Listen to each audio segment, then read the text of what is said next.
On October the 7th, 1994, Sarah McClendon, the senior White House news correspondent who has covered 11 presidential administrations, beginning with that of Franklin Delano Roosevelt, demonstrated once again that she has the courage to ask the hardball questions other journalists only dare to think. As she confronted William Jefferson Clinton about the Central Intelligence Agency's involvement in nefarious activities set at a remote airport in western Arkansas while Clinton was Arkansas's commander-in-chief, she finally cornered the man who was a co-conspirator in bypassing the Constitution of the United States of America. In doing so, the president was not only forced to address the looming scandal that may impeach him, Clinton once again demonstrated his trademark talent. He lied. Sir, the Republicans are trying to blame you for the existence of a small air base at Mena, Arkansas. This base was set up by George Bush and Oliver North and the CIA to help the Iran-Contras, and they brought in plane load after plane load of cocaine there for sale in the United States, and then they took the money and bought weapons and took them back to the Contras, all of which was illegal, as you know, under the Bolin Act. But tell me, did they tell you that this had to be in existence because of national security? Well, let me answer the question. No, they didn't tell me anything about it.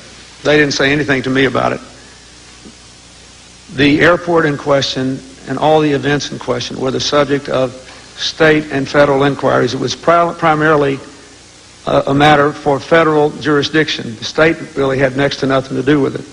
The local prosecutor did conduct an investigation based on what was within the jurisdiction of state law.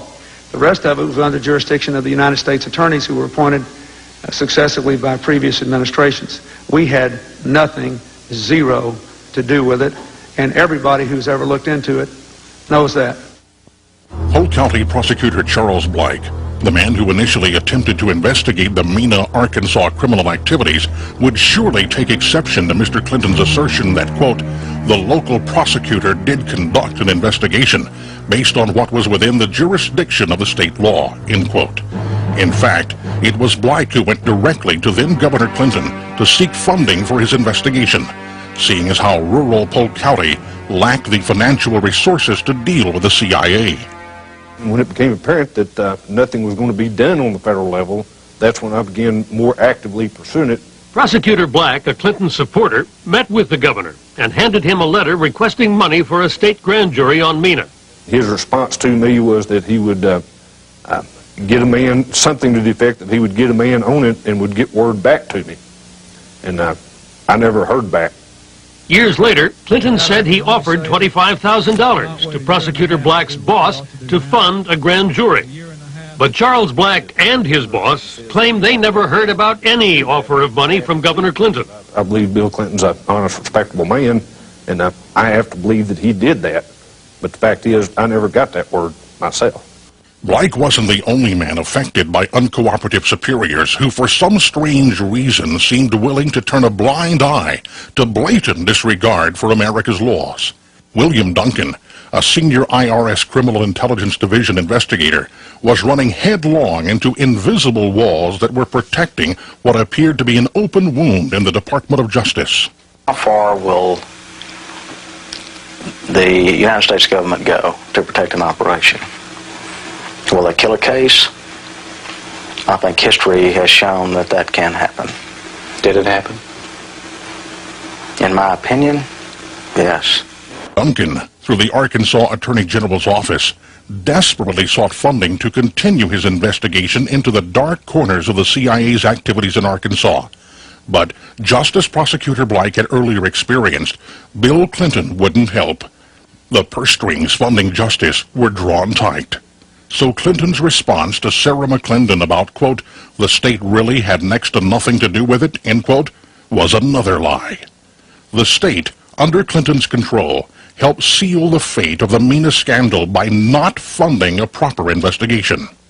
Even more shocking, when law enforcement failed to shield the citizens of Arkansas from the federal government's reckless disregard for the sovereignty of the state and its laws.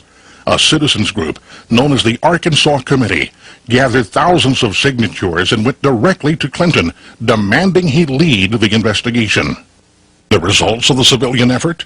Continued lies, deceit, and cover-up. What forces could be responsible for compromising the entire system of justice? Bill Clinton certainly knows. He was the governor of Arkansas who allowed the subversion of his state government by the shadowy forces radiating from the Reagan-Bush White House when ex-CIA Director William Casey began using the CIA to illegally conduct secret foreign policy. This serious breach of America's constitutional authority was labeled by the media as Iran-Contra.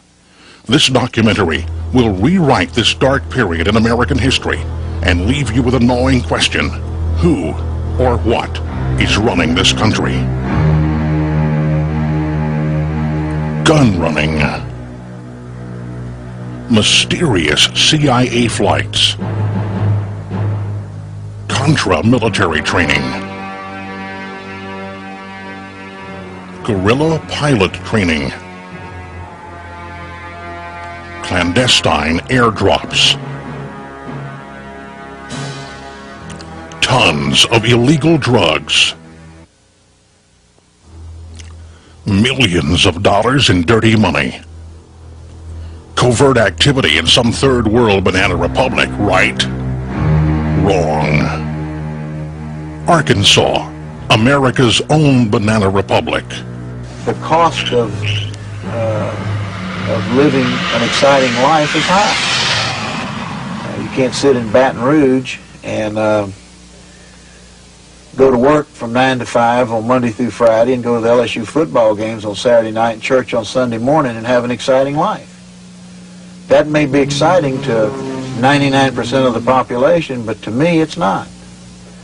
And the exciting thing in life to me is to get into a life-threatening situation. Now that's excitement.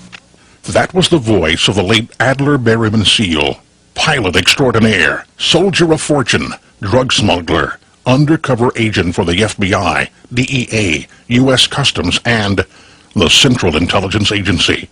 Barry Seal, who was ruthlessly assassinated in Baton Rouge, Louisiana in February 1986, plays a pivotal role, along with his C-123K military transport plane he affectionately named the Fat Lady, in chronicling the true history of Iran-Contra. This story is about unmasking the deception that was perpetuated upon the American people at a time in the mid-1980s when a small backward state, Arkansas, became the epicenter of a CIA-like operation designed to do an end run around congressional law. A black operation being backdoored out of the Reagan-Bush White House and set in place in rural western Arkansas under the watchful eyes of then-Governor William Jefferson Clinton. We will expose the ongoing cover-up, which has now spanned 3 presidential administrations, a cover-up designed to keep the American people in the dark about the unthinkable, that trafficking in cocaine is justified in the pursuit of national security and foreign policy. This documentary is presented from 2 unique perspectives, from the outside through the eyes of numerous journalists, news organizations, and researchers constituting more than an 8-year effort to get to the truth surrounding the CIA's use of western Arkansas as a staging area for deniable covert activities, and told from the inside through a man who survived the Mena connection and who now, at great personal risk, is willing to set the record straight about the inner workings of the CIA's off-the-shelf, self-sustaining, standalone project known as the Enterprise. This intelligence insider, Terry Reed, has written a best-selling book, Compromised: Clinton, Bush, and the CIA, detailing the inner workings of Ronald Reagan's backdoor foreign policy, mislabeled Iran-Contra by the media. Terry will join us later in this documentary to lead us through this maze of deceit that was the brainchild of George Herbert Walker Bush, and which compromised Bill Clinton. So what were Barry Seal's CIA-assigned tasks at Mena? First, the Contras needed guns. Arkansas's National Guard armories had most of the component parts in inventory from which to build guns. All that was lacking was to enlist the manufacturing services of a small clandestine group of trusted Arkansas manufacturing companies, and the recipe would be complete. They would build the critical gun parts that, by law, produce a paper trail from the manufacturer to the end user. Only in this case, per CIA instructions, there would be no serial number stamped into the parts, and no documentation created to leave an embarrassing trail. Untraceable weapons would seemingly appear from nowhere, and Barry Seal would then fly the munitions to staging areas in Central America with the help of his CIA-provided C-123 cargo plane, the Fat Lady, which had a gross weight capability of 60,000 pounds. Second, the Contras needed skilled pilots, pilots trained in the risky and often deadly business of flying slow and heavily laden cargo planes behind enemy lines for the purpose of resupplying the Contra soldiers on the ground in Nicaragua.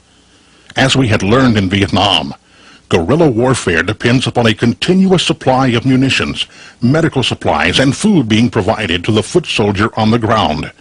The CIA's Enterprise, based in Honduras, had already procured the planes such as the C-123 Provider and the C-7 Caribou. But potentially catastrophic risks were being taken by piloting the planes with American crews. If an accident or a shoot-down did occur, the CIA would have built-in deniability if the planes were piloted by Nicaraguan nationals who were simply trying to liberate their country from the jaws of communism. Being an FAA-certified flight instructor, Terry Reid's role with respect to the Contra pilot training was to train the students in multi-engine low-level operations, giving special emphasis to aerial cargo delivery techniques at night, while in hostile fire environments. Third, Seal was tasked with flying the necessary cash back to Arkansas to sustain the operation. All of the sources of Seal's cash are not yet known. However, a large amount has been traced to the Drug Enforcement Administration in Florida. It appears the DEA was funding the Mena operation with cash seized during drug raids. Were there Contras who relied on the profits of narcotics in order to buy arms and to survive? Yes. It is easy to see how the entire Mena enterprise could evolve into ex-CIA Director Bill Casey's mandate to develop an off-the-shelf, self-sustaining, stand-alone entity that could perform certain activities on behalf of the United States. But what developed as a result of Barry Seal building the machinery to launder unauthorized government money will likely emerge as a money laundering scandal, the likes of which this country has never seen. Back in the summer of 1987, a young television journalist named Teresa Dickey was covering western Arkansas for Channel 5 out of Fort Smith, a city located 100 miles north of Mena. Well, Miss Dickey had discovered something very strange indeed was or had been going on in and around the Mena airport. Years earlier, the townspeople of Mena had welcomed with open arms and much fanfare the arrival of huge military C-130 aircraft. This was perceived as a boom for the rural Mena economy. Little did the townspeople realize the Central Intelligence Agency had just selected Mena as the staging area for an unauthorized clandestine operation. Initially, Dickey thought that perhaps she was witnessing the results of then-Governor Bill Clinton's aggressive industry recruitment program, a recruitment program designed to drag Arkansas beyond its hillbilly, corncob pipe, and moonshine image by luring out-of-state businesses into Arkansas through promises of state-backed low-interest loans, nearly free land and buildings, coupled with huge tax incentives. Jobs for Arkansans was the young governor's pledge, and Dickey, at first, thought maybe Clinton's plan was working. Bill Clinton's industry recruitment plan had worked all right. Its purpose was to attract industry. But what it had attracted and recruited was the CIA, and along with it, covert operations which had been banned by the United States Congress. But what was peculiar about the Mena airport was the level of sophistication found in all sorts of aircraft maintenance operations situated alongside Mena's single north-south runway. Not to mention that remote Mena was the home of only 5,000 people. High-tech aircraft overhaul facilities located deep in a densely wooded region of the Ouachita mountain range. Businesses drawing from a labor pool not normally associated with skilled technicians. Well, All of this made Dickey suspicious. So what had Dickey found in that isolated little burg known as Mena, Arkansas? A town with no four-lane highway access. A town where everyone either knew each other or was related. A town that was harboring a deep, dark secret. The aftermath of a large-scale CIA-like operation that was soon to have a very bright light shone upon it. What had triggered Dickey's suspicion was the extensive security barring access to the airport, as well as the presence of a sea of very large airplanes.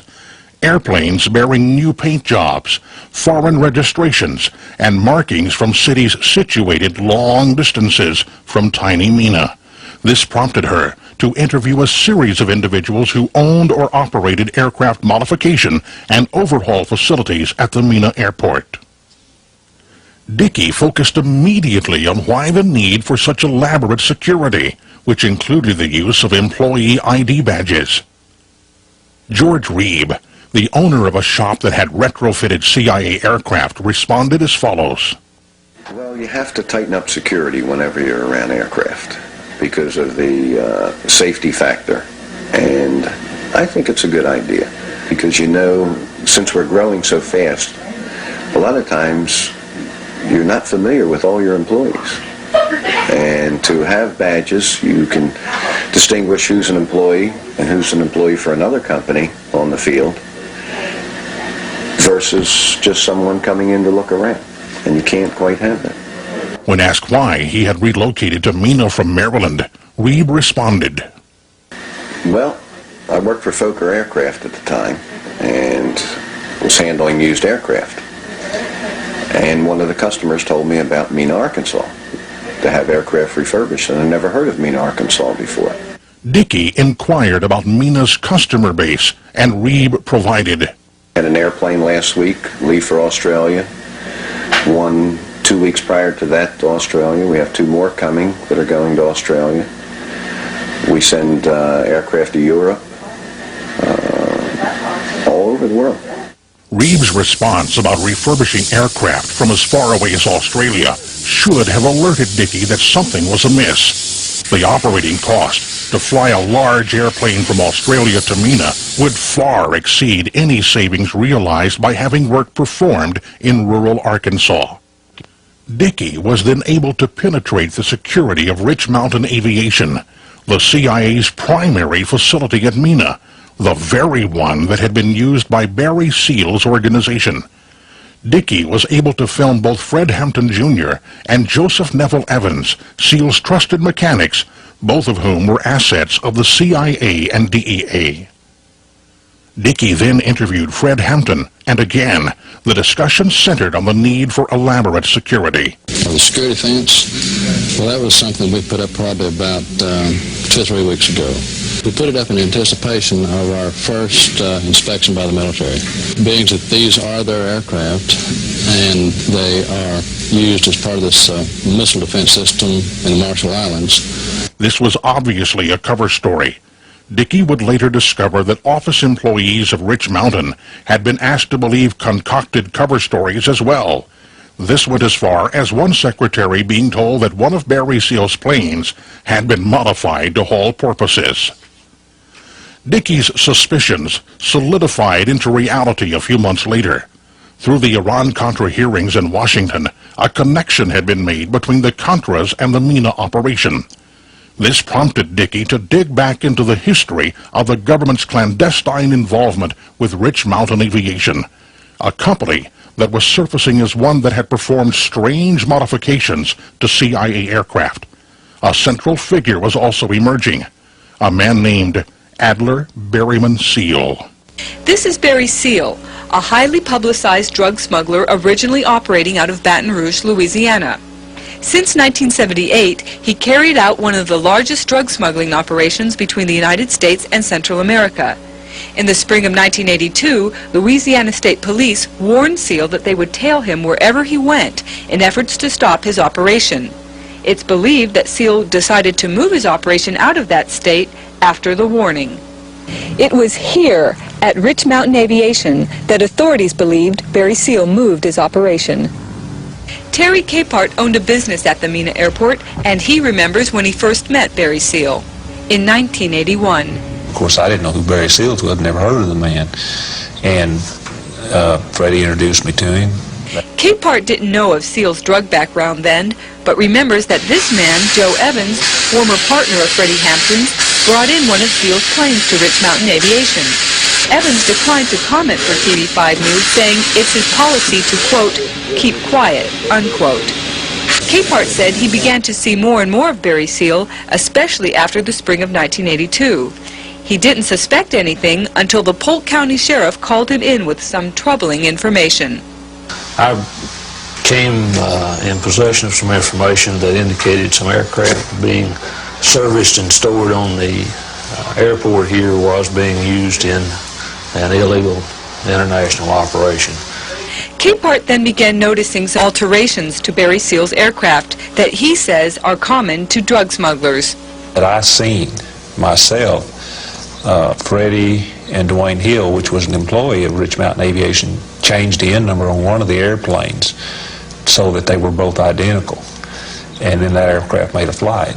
If they got caught or somebody was on them or turned the N number in, they can just take the tape, yank it off the airplane's set, say, in Florida, Louisiana, wherever. DEA or an agency comes up and asks about it, they'll say, hey, this is not the N number. That airplane's sitting in Mena, Arkansas, inside the hangar. A former employee of Rich Mountain Aviation also saw unusual modifications and was given far-fetched reasons for them. What Joe had told me that it was going to be used to transport porpoises on. And the other guy just kind of looked at Joe and said, that's a good one. Former Sheriff Hadaway says he had plenty of evidence to prove a conspiracy, but in 1984, Seal became an informant for the Federal Drug Enforcement Agency.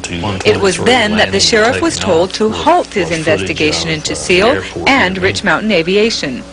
2 years later, Seal was murdered by Colombian hitmen for his role as an informant. The grand jury is expected to look into the activities of Barry Seal at Mena Airport prior to 1984. Local investigators believe they have a strong case, but have wondered why it's taken so long to come to court. Tomorrow night will show how the covert smuggling of arms to Contra rebels in Nicaragua may have slowed down one aspect of drug investigations by local authorities. As Dickey just noted, her investigation was now turning up evidence that Mena had been a staging area for arms shipments to Central America. Isn't it interesting that a freshman journalist like Dickey was already making the Mena connection? As the Iran-Contra hearing in Washington raged on, the teams of seasoned federal investigators should have been following Dickey because she had also made the Fat Lady connection as well. To smuggle arms to Nicaragua from the Mena airport required not only a skilled pilot like Barry Seal, but also a large military transport plane. Dickey had learned that Barry Seal's CIA-provided C-123K military cargo plane had been based at Rich Mountain Aviation, and this caused her to file Part 2 of a series.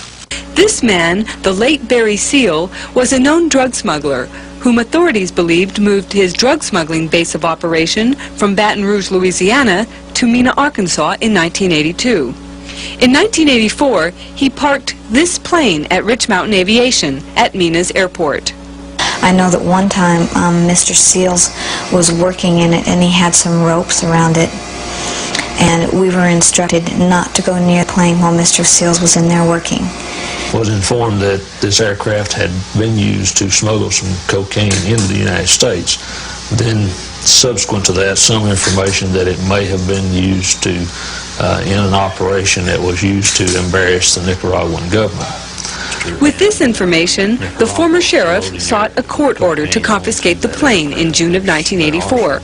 Everything was lined up, but then he received a telephone call from a drug enforcement agency supervisor from Miami named Robert Jara. He finally disclosed to me and asked me not to confiscate the airplane, told me that if I did, that I would just be ordered to give it back to him, that in fact the DEA did have a large financial interest in the aircraft. At this point, Hadaway's investigation into Barry Seal's drug smuggling activities at Rich Mountain Aviation came to a screeching halt. 6 months later, Seal's plane left Mena. The next time the sheriff heard about it, it had crashed in Nicaragua during a gun-running mission to the Contra rebels. Hadaway's run-in with the DEA would have gone unnoticed, except for an April 1987 broadcast on CBS's West 57th Street called The CIA Connection, Drugs for Guns. Do you really believe the government decided to get into the drug business in order to pay for the Contra? The American government. As incredulous as it may sound, I believe that not only decided to get into it, I think orchestrated the whole thing. I need more on that. Bring it up a bit. Good. There you go. These two Fort Smith men saw the story and were discussing it in a local bar. An assistant U.S. attorney overheard their conversation and told him his office was working on a case just like that. He mentioned that their office had a case and that in the process of that they had contacted some people in Florida for some assistance, and that another agency in Florida had contacted their office and told them to drop the case, to get off of it.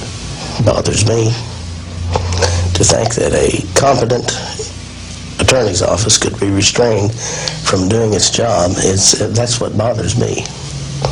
These men also say the attorney said the case in question involved Barry Seal activities in the Mena area. The Congressional Subcommittee on Crime has now begun its own investigation into the Mena connection. Tomorrow night, we'll show you how a probe into a money laundering scheme in Mena seems to have gone nowhere. Drugs, guns, money laundering, cover-up. The CIA's Mena connection appeared to be reaching critical mass. A federal grand jury was preparing to expose the whole seedy affair. Dickey was following a trail she probably thought would lead to a Pulitzer Prize in investigative journalism. Here she was in rural western Arkansas, covering a federal grand jury proceeding that was destined to prove that the CIA had not only violated congressional law by shipping arms to the Contras, but had also allowed their Black Operations aircraft to transport cocaine into the United States. The issue of a drug smuggling conspiracy revolves around this convicted drug smuggler, the late Barry Seal. Former SEAL pilots spoke at a grand jury this week about whether their former boss had moved his operation from Baton Rouge, Louisiana, to Rich Mountain Aviation in Mena, Arkansas. One pilot who testified told TV5 News Rich Mountain Aviation was simply used by Barry Seal, and Seal didn't involve the company in his drug smuggling activities. But a couple years ago, other witnesses testified at a grand jury about another possible aspect of this conspiracy, money laundering. And nothing happened. Catherine Gann used to work as a secretary for Freddie Hampton of Rich Mountain Aviation. She says she handled lots of cash for her boss, but sometimes in an extraordinary manner. I was told to deposit the large amounts of cash in amounts of less than $10,000. Even if we had $15,000 or $20,000, I would go to two separate banks and deposit less than $10,000 at one bank and less than $10,000 at another. What she's talking about is money laundering, or structuring deposits to avoid filling out one of these Internal Revenue Service forms called a currency transaction report. I asked Fred Hampton why he wanted me to deposit it this way, and he said, IRS won't get this. We won't have to pay taxes on it. Union Bank of Mena is one of the banks that Kathy Gann was told to deposit large amounts of cash. One Union Bank employee told TV5 News that on one occasion, a former bank official divided the cash for Rich Mountain Aviation and personally went to different tellers and had each of them deposit $10,000 into the Rich Mountain Aviation account. Catherine Gann gave testimony to an IRS agent about the illegal practice, but found that when she appeared before a grand jury, it asked no questions about the money laundering. When I left there, I was wondering, as I walked down the hall, I wondered, well, why did they bring me up here? In the meantime, the fact that she gave testimony has caused her to live in fear. I kept waiting and waiting to hear from somebody, and I was scared all this time. I didn't know what was going to happen to me. I knew that his truck had been outside my house. I was scared for my girls. People close to this issue wonder why such a cut-and-dried case failed to produce indictments. The former Polk County Sheriff has lost faith in the process of justice. They really have do not have a great deal of confidence in the function of the federal criminal justice system at this time. But even if this grand jury fails to produce any indictments, other law enforcement officials say they will continue their separate investigations. In Mena, I'm Teresa Dickey reporting for the News People. You're probably wondering, how many indictments did the Fort Smith grand jury hand up? Answer, none. But Dickey noted that several other law enforcement officials were committed to continuing their investigations into the Mena connection if the grand jury bore no fruit. And investigate they did. In fact, their efforts triggered the interest of out-of-state media.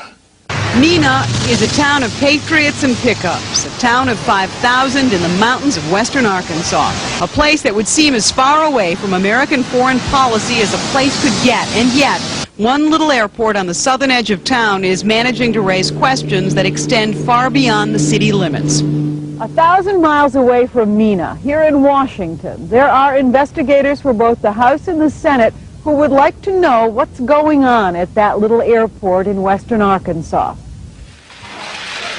As Oliver North's public battle over government secrets and the illegal supply of weapons to the Nicaraguan Contras is waged in Washington, congressional investigators in recent months have tried to learn if Mena, Arkansas was an illegal staging area for shipping guns to the U.S.-backed Contra rebels. This is a strange story. The facts already known are bizarre enough. What Unit 5 has been able to learn makes this story stranger still. It all begins in 1982, when this man, Adler Berryman Seal, showed up in Mena, Arkansas. My top load paid me $1.5 million for a single trip. Barry Seal was a drug smuggler, an extraordinary, multi-million-dollar-a-year drug smuggler, who with the help of several associates kept and serviced his drug planes in a hangar at the Mena airport. Those planes, according to investigators, were illegally modified with extra fuel tanks and instruments in order to fly long-distance drug missions to Central and South America. Barry Seal paid his associates for those modifications with tens of thousands of dollars in cash. Money which, according to investigators, was illegally laundered by Seal's associates at banks in Mena. Yeah, I'm pleading guilty. But when Barry Seal was finally caught in 1984, investigators for the FBI, the IRS, and other agencies of law enforcement were told little or nothing about a special deal he had made with the Federal Drug Task Force headed by then Vice President George Bush. The deal? The government kept Barry Seal out of jail, and in exchange, Seal became a drug informant and helped put in jail some of his own associates in the international drug trade. But that wasn't all that Barry Seal did. Russell Welch, criminal investigator for the Arkansas State Police. Did Barry Seal ever say to you, I work for the CIA? He said he had worked for the CIA. Unit 5 has learned in the early 1980s, even before his arrest, Seal had bought one of his planes from a CIA front, Air America. The plane was used by Seal for drug smuggling, and the CIA company was paid in the traditional drug dealer fashion of $300,000 in cash. According to this confidential FBI teletype obtained by Unit 5, one of Seal's associates said he was maintaining Seal's aircraft at the Mena airport for the CIA. So what was Barry Seal actually doing? One federal agent, under very strict confidence, told me that it was assumed within his agency Barry Seal was carrying guns to Central America. In exchange was bringing drugs back on a free ride. Russell Welch of the Arkansas State Police was one of dozens of investigators who for years had been tracking Barry Seal and his associates. As these documents obtained by Unit 5 indicate, the FBI, the IRS, Customs, and the Attorney General of Louisiana formed just a partial list of those who wanted some answers. They didn't get them. Internal FBI documents indicate investigators were told not to look into any of Seal's activities that occurred before his 1984 plea agreement. So, blocked from seeking indictments against Seal, investigators sought indictments against Seal's associates at the Mena airport for allegedly aiding in the drug smuggling and for alleged IRS violations. So far, no indictments have been produced.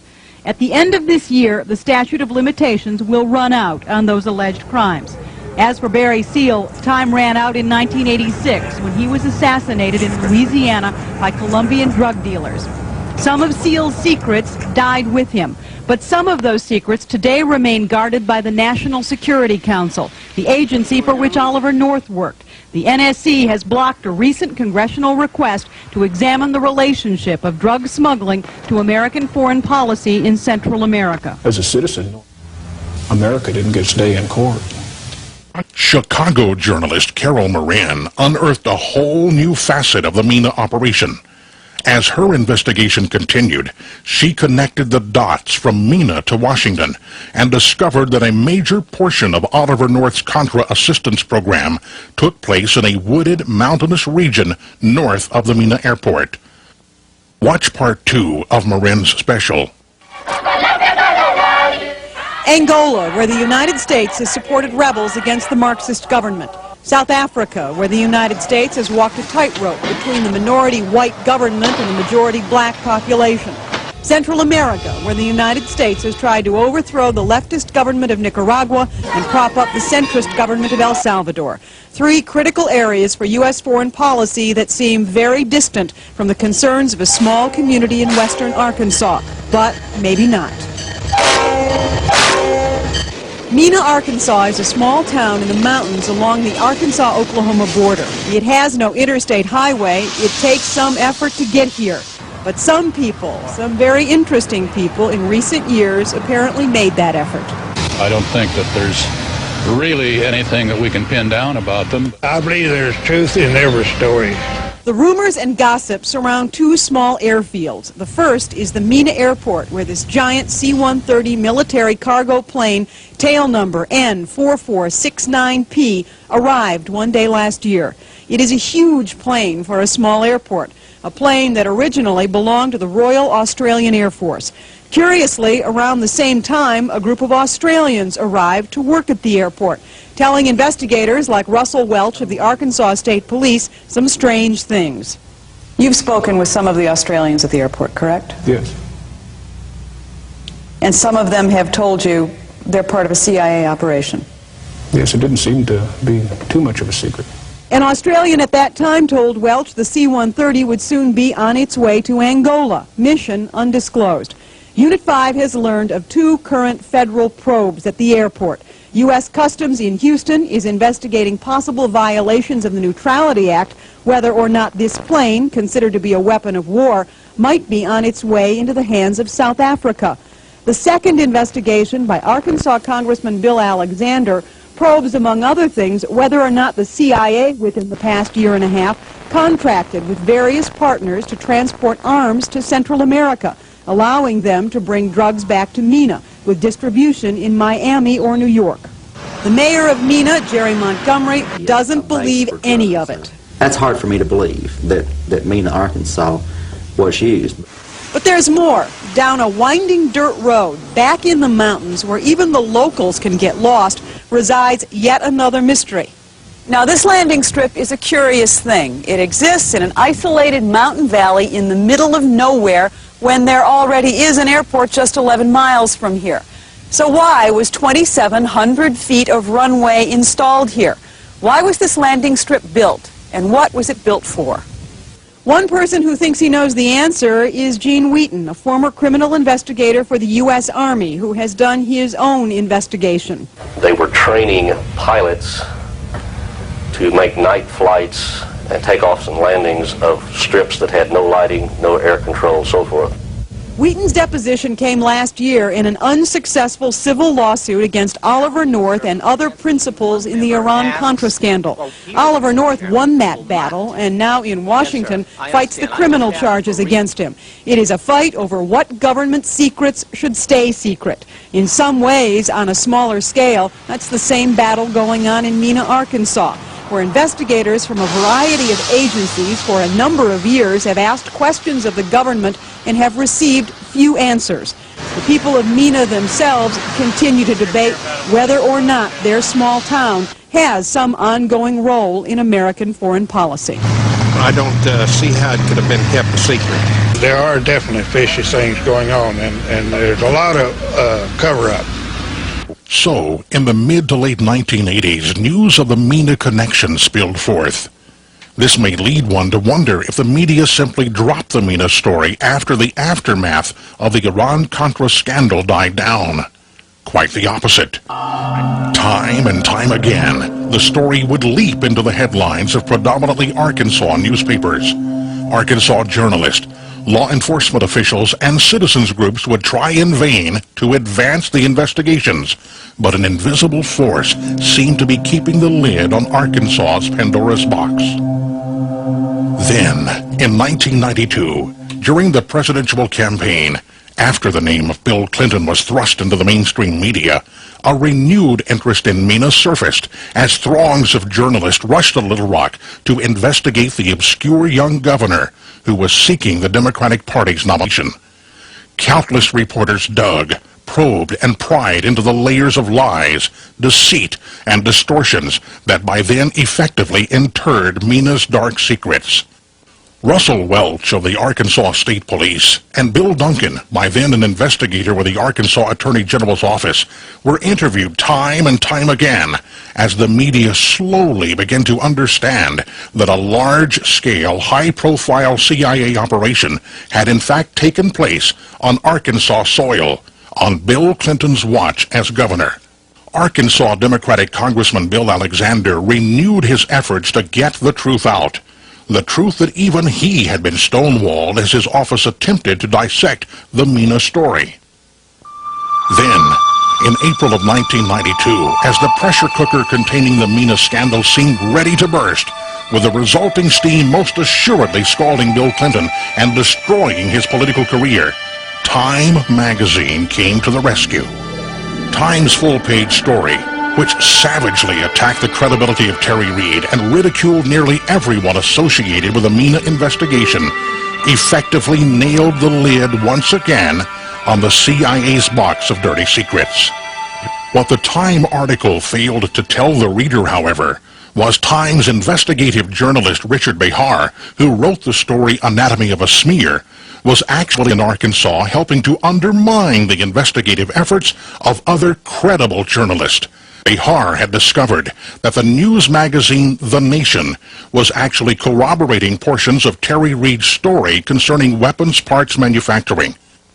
Through a libel suit in federal court launched by Terry Reid against Time magazine, the following tape-recorded conversation was obtained. In it, Behar is conversing with Bill Clinton's friend Webster Hubbell, who was then working with Hillary Clinton at the Rose Law Firm in Little Rock.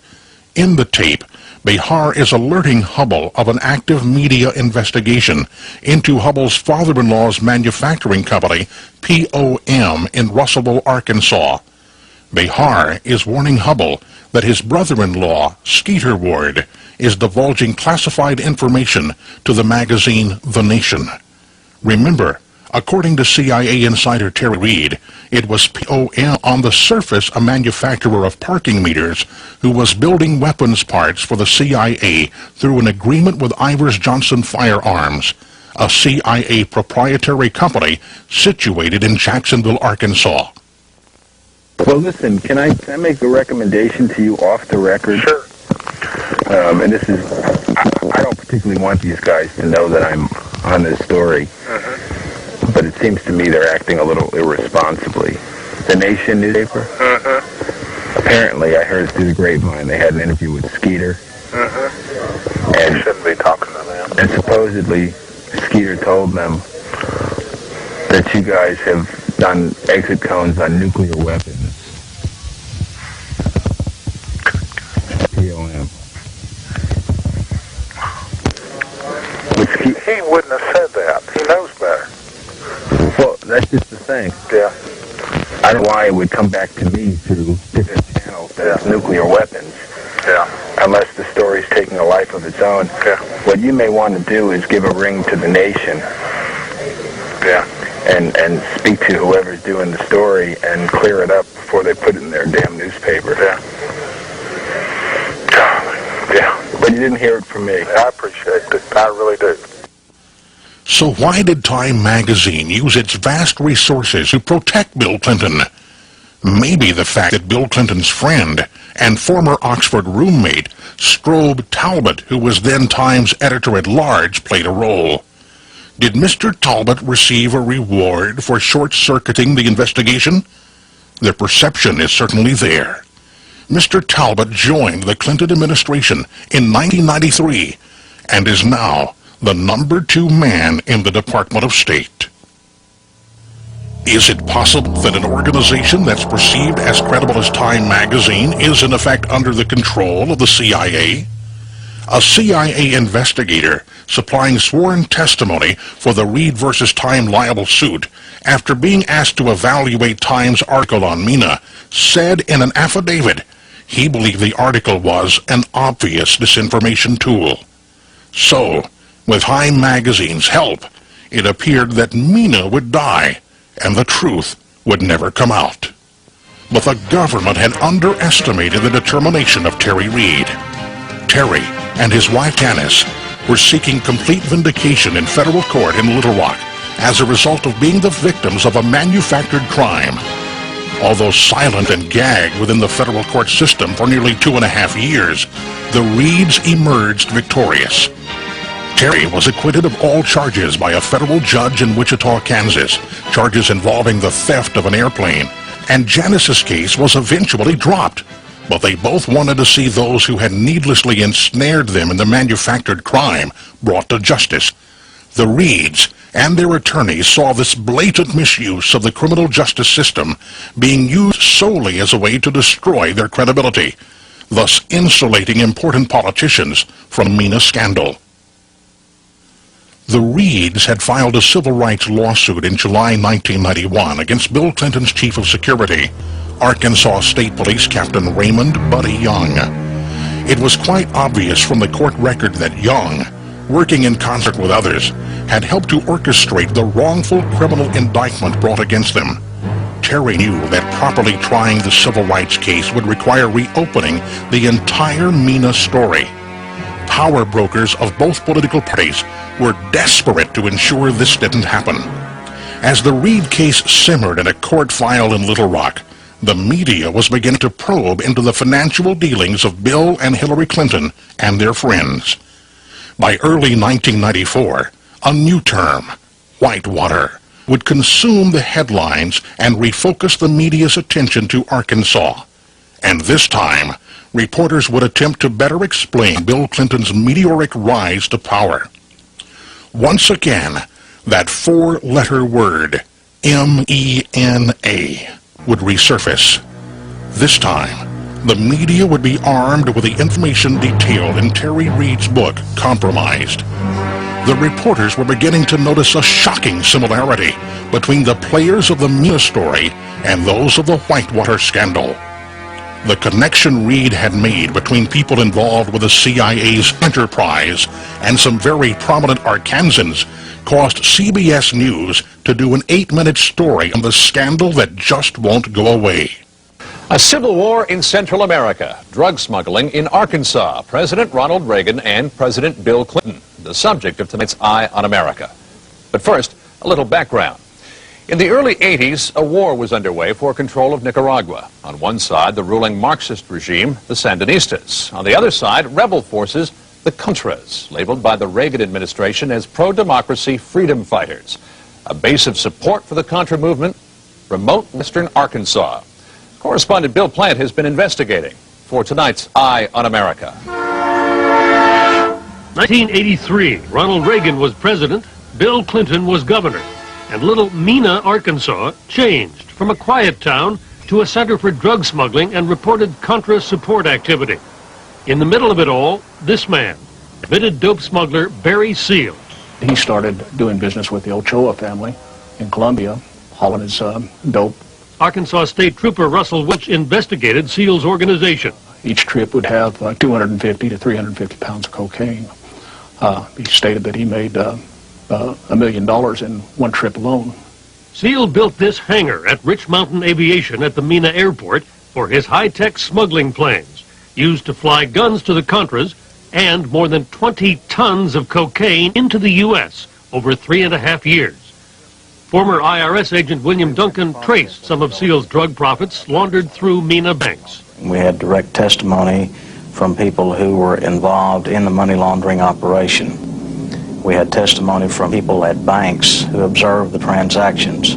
And Barry Seal had another agenda. Pilot Terry Reed claims Seal hired him in 1983 to train Contra pilots at this remote airstrip north of Mena. I was involved in the flight training aspects of upgrading Nicaraguan freedom fighters to make them capable of flying combat aircraft. The airstrip was built by Seal's organization and also reportedly used to train Contra ground troops. In 1984, Seal was arrested for smuggling and was turned by the Drug Enforcement Administration into an informant and smuggler for the government. With help from both Lieutenant Colonel Oliver North and the CIA, Seal pulled off a spectacular drug sting. His own C-123 to Nicaragua, where he took these pictures of Sandinistas helping load Colombian cocaine onto his plane. After the sting, Seal flew the C-123 to the Mena airport, where it sat for a year. It was later shot down over Nicaragua, filled with guns for the Contras. By late 1985, Agent Duncan had gathered substantial evidence of alleged money laundering against Seal's associates Fred Hampton and Joe Evans of Rich Mountain Aviation. What happened when you tried to make this case before a grand jury? I was never asked to present the evidence to a grand jury, ever. The evidence was in this 24-count draft indictment prepared for the federal grand jury in January of 1986, but the grand jury never saw it. The United States Department of Justice did not pursue the cases, did not present the evidence of money laundering to the grand jury. Former U.S. Attorney Mike Fitzhugh, who handled the Mena cases, says that was because Agent Duncan asked for a delay. I consented to his request that the matter not be presented at the grand jury session meeting in January of '86. Agent Duncan says he made no such request. That is absolutely false. An FBI internal memo from early February 1986, obtained by CBS News, says Fitzhugh was withholding presentation of the indictment, but there is no mention of a request from IRS agent Duncan for a delay. I would have been the last person in the world to have tried to delay evidence going to the grand jury. We asked Attorney Fitzhugh if he was told to delay the indictment by the Reagan Justice Department. There was not any type of pressure or influence put on me or anyone in my office that I'm aware of. For 2 more years, Trooper Welch watched as Fitzhugh's federal grand jury failed to return indictments in the Mena cases. It was a slow realization over a period of time that no, this isn't like any other case. It's not going anywhere. We are wasting our time. By 1988, Trooper Welch and Agent Duncan had given up on the Reagan Justice Department, but not on their investigation. They had hopes that the state of Arkansas could impanel a grand jury to hear evidence of money laundering, drug smuggling, and conspiracy. They went directly to then-Governor Bill Clinton. That part of the story in a moment. Back now with more of our Eye on America investigation of drugs, guns, and money laundering in Arkansas in the 1980s. By 1988, law enforcement officials investigating the case had given up on the federal government, pinning their hopes for prosecution on the state judicial system. Correspondent Bill Plant picks up the story from there. By 1988, almost everyone in Arkansas had heard about Mena. It was here at Rich Mountain Aviation that authorities believed Barry Seal moved his operation. There were news reports about smuggling and Contra support activity around the Mena airport. Congress had begun an inquiry, and the media covered it all.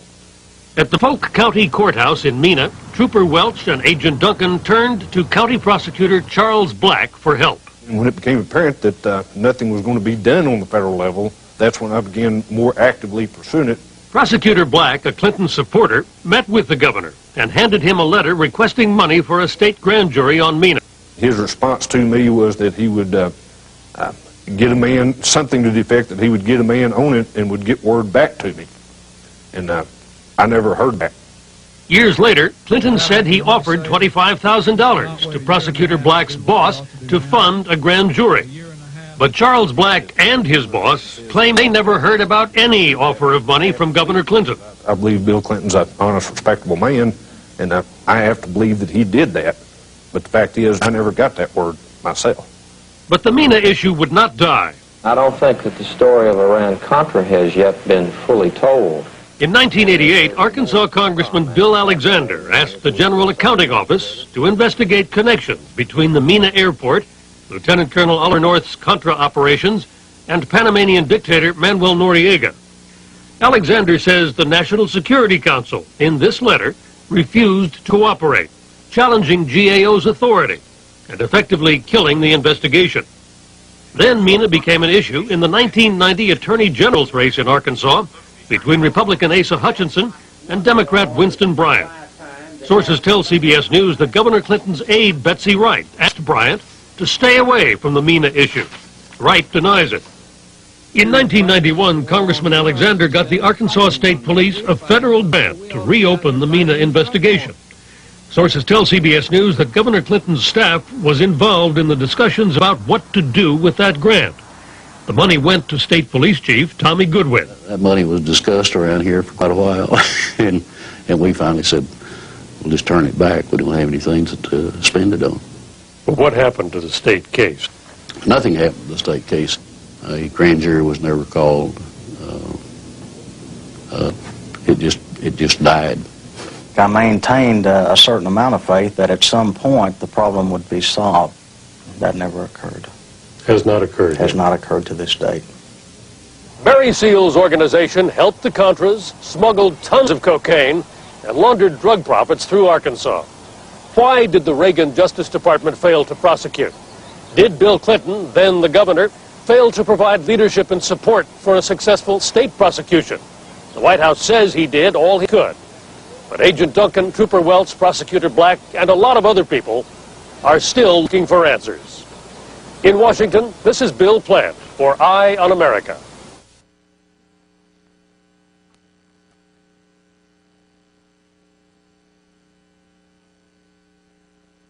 Why the Arkansas grand jury was not successful in bringing forth indictments, and why the media was unsuccessful in detailing the inner workings of the CIA's operations, requires the insight and comments of Terry Reed. Now, come meet a spy, a man who lived this sordid story alongside Barry Seal, a man who has now severed his relationship with the intelligence community in order to expose this cover-up. Hello there, I'm Terry Reed. Let me tell you a little about myself. I'm a family man, businessman, and Vietnam veteran whose life got a little off course as the result of the so-called Iran-Contra affair. But just to set the record straight, I'm not a drug trafficker, and I've never knowingly associated with anyone who is. I was, however, recruited and freely enlisted in the so-called enterprise for the purpose of assisting the Contras. I did so purely for patriotic reasons, although others I worked with obviously had selfish agendas. Be that as it may, I have no regrets in helping to rid Nicaragua of the communist-backed Sandinista regime. I would do it all again. I'm participating in the production of this documentary to show you that the real Nicaraguan guerrilla support effort took place in Arkansas through a very sophisticated CIA network set in place by the Reagan White House and monitored by Bill Clinton's gubernatorial administration. I know this because I was part of that support effort. In fact, after viewing this documentary, I'm confident you will conclude that through the efforts of Ronald Reagan's Attorney General Edwin Meese, Phase 1 of the deceit began. Let me explain. By Meese divulging the unauthorized weapons shipments to our enemy Iran, and accusing a lowly Marine Lieutenant Colonel of seizing the reins of foreign policy. Well, that act in itself was a clever diversion. The media went for the bait and immediately labeled the entire fiasco the Iran-Contra affair. But instead of scurrying east out of Washington and focusing their investigative efforts on the Middle East, the hostage crisis, and the diversion of weapons sales profits to the Contras, reporters should have gone west to Arkansas. But why should you believe me? Let me tell you a little about my life within the intelligence community and how a starry-eyed and patriotic young man from Missouri got swept into a world of espionage, secret foreign policy, deniable operations, and deceit. To begin with, Harry S. Truman was and still is my personal hero. I had the very good fortune of meeting Mr. Truman when I was 17 years old, and that occasion left a lasting imprint in my mind. You know, Missouri politics, religion, duty, honor, and commitment to family and community greatly influenced my upbringing. As the eldest of 6 children, I can most assuredly say that my father, himself a veteran of World War II, raised me and my 3 brothers with a clear understanding that we owed a debt to our country, that we had to repay our nation for the privilege of living in freedom. And being raised in Carthage, Missouri, a town of 10,000, a true Norman Rockwell setting, only 21 miles from the birthplace of President Truman, instilled in me a set of rural Midwestern values that I cherish and protect to this day. When my country called during the Vietnam War, I responded. I felt it was time to apply the military skills taught me from 4 years of Army ROTC training. After all, it was Harry Truman who had commissioned the ROTC program in Carthage that I had been fortunate enough to serve as a cadet company commander. After taking the military oath at the induction center in Kansas City, Missouri, our government placed me in Air Force intelligence. Upon graduation from a whole series of intelligence curriculums, I was then handpicked to serve in Defense Secretary Robert S. McNamara's ultra-top secret unit designated Task Force Alpha, based in the remote northeast jungles of Thailand. From there, the U.S. Air Force orchestrated a secret air and ground war in Laos and Cambodia. Our mission was to be the deniable link between authorized military operations and the unauthorized activities of the Central Intelligence Agency. We assigned Air America the tasks that were just quite frankly too unthinkable for the U.S. military to conduct. Now, this was my introduction to black or deniable activities. In the course of serving 8 years within the Air Force's intelligence community and pulling 2.5 years of duty in Southeast Asia, I met and worked with some of the people who would later surface in the so-called Iran-Contra affair. In fact, it was in Southeast Asia that I met and worked with a man named William Cooper, the Air America pilot who died in the crash of an American cargo plane that was shot down in Nicaragua, October 5th of 1986, the crash that exposed the CIA's efforts to violate the so-called Boland Amendments, you know, the laws Congress passed to limit American assistance to the Contras. But after becoming disillusioned with the peacetime military, I elected to be separated from the military in 1976. I then enrolled in a pilot training curriculum in Southwest Missouri and graduated 3 years later with nearly every available aviation license and rating known. Then, by sheer coincidence, I entered an industry laden with agents of the KGB and those of our so-called ally Japan, who were actually attempting to steal American defense technology. So it was in Oklahoma City in 1980, while working as executive vice president of a high-technology trading company, that I was recruited by the FBI's counterintelligence division to monitor and help disrupt the efforts of agents of the Kremlin who had penetrated the American machine tool industry.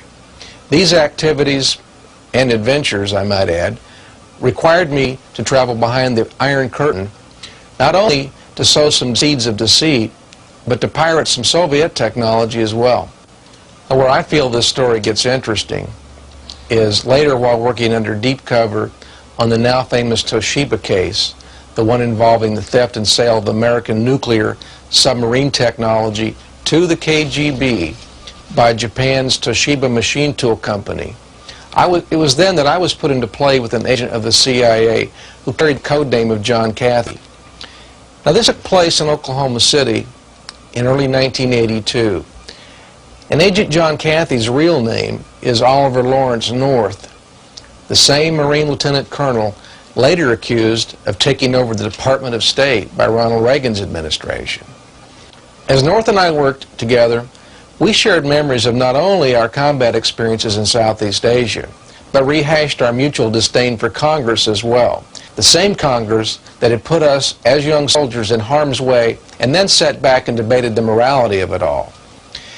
But North also shared with me what he referred to as a secret Reagan plan to destroy the USSR. He continuously referred to Russia in our conversations as a failed colonial power, that the timing was right to incite revolution within the Russian colonies. It was through these efforts, North confided, that the CIA felt Russia would collapse economically. Then North asked if I was interested in helping to deal what he called a death blow to the evil empire that had kept its finger on the nuclear trigger throughout my lifetime. I can say this, I enthusiastically jumped on board what is now referred to as the secret Reagan agenda. It was then, through my rather intimate relationship with North, that I was quietly tapped to support the Contra effort. North arranged for me to be introduced to a man named Adler Berriman Seal. Barry Seal was an asset of the CIA, and the man tasked with setting up the necessary facilities to keep the Contras alive in body and soul, as Ronald Reagan had instructed Oliver North. Now that brings this story to Mena, Arkansas, because it was in Mena that Barry Seal had set up operations to covertly support and modify aircraft belonging to various federal agencies. Hey, but enough about my background. Besides, I'm getting bored just sitting here talking. You know, Barry Seal referred to me, as he did to himself, as a calculated risk taker, and I suppose that sums up the nature of most pilots. I've also been accused of being a rather action-oriented individual, so I've got an idea. Let's leave this stuffy office and head on out to the airport. You know, airplanes play a major role in this story. In fact, airplanes leave the so-called trail of truth that we'll follow as we lay open the Mena connection for public inspection. As you can see, I'm now dressed more appropriate to the role of a flight instructor.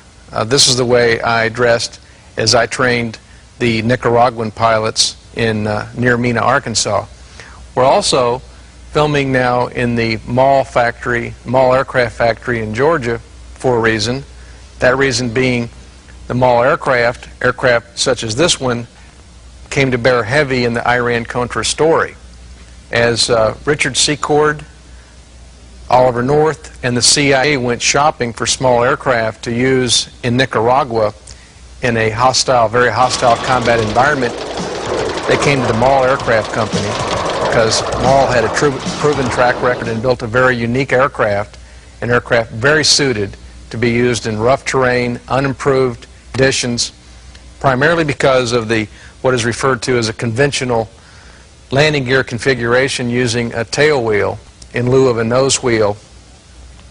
The Mall aircraft, in addition to being a high-performance STOL, or short takeoff and landing airplane, afforded the capability of delivering the necessary supplies and munitions to the guerrilla war action in Nicaragua as the Contras fought the Sandinista soldiers. My role in all of this, of course, was to use my flight instructor credentials and expertise, pass along my aviation skills to approximately 24 Nicaraguan nationals so that they could, in fact, liberate their own country, so that they could go back and replace the CIA's efforts to keep the Contras alive, body and soul, as Ronald Reagan said, to keep the Contras in the field, supplied with munitions, regardless of what Congress, the American Congress, said.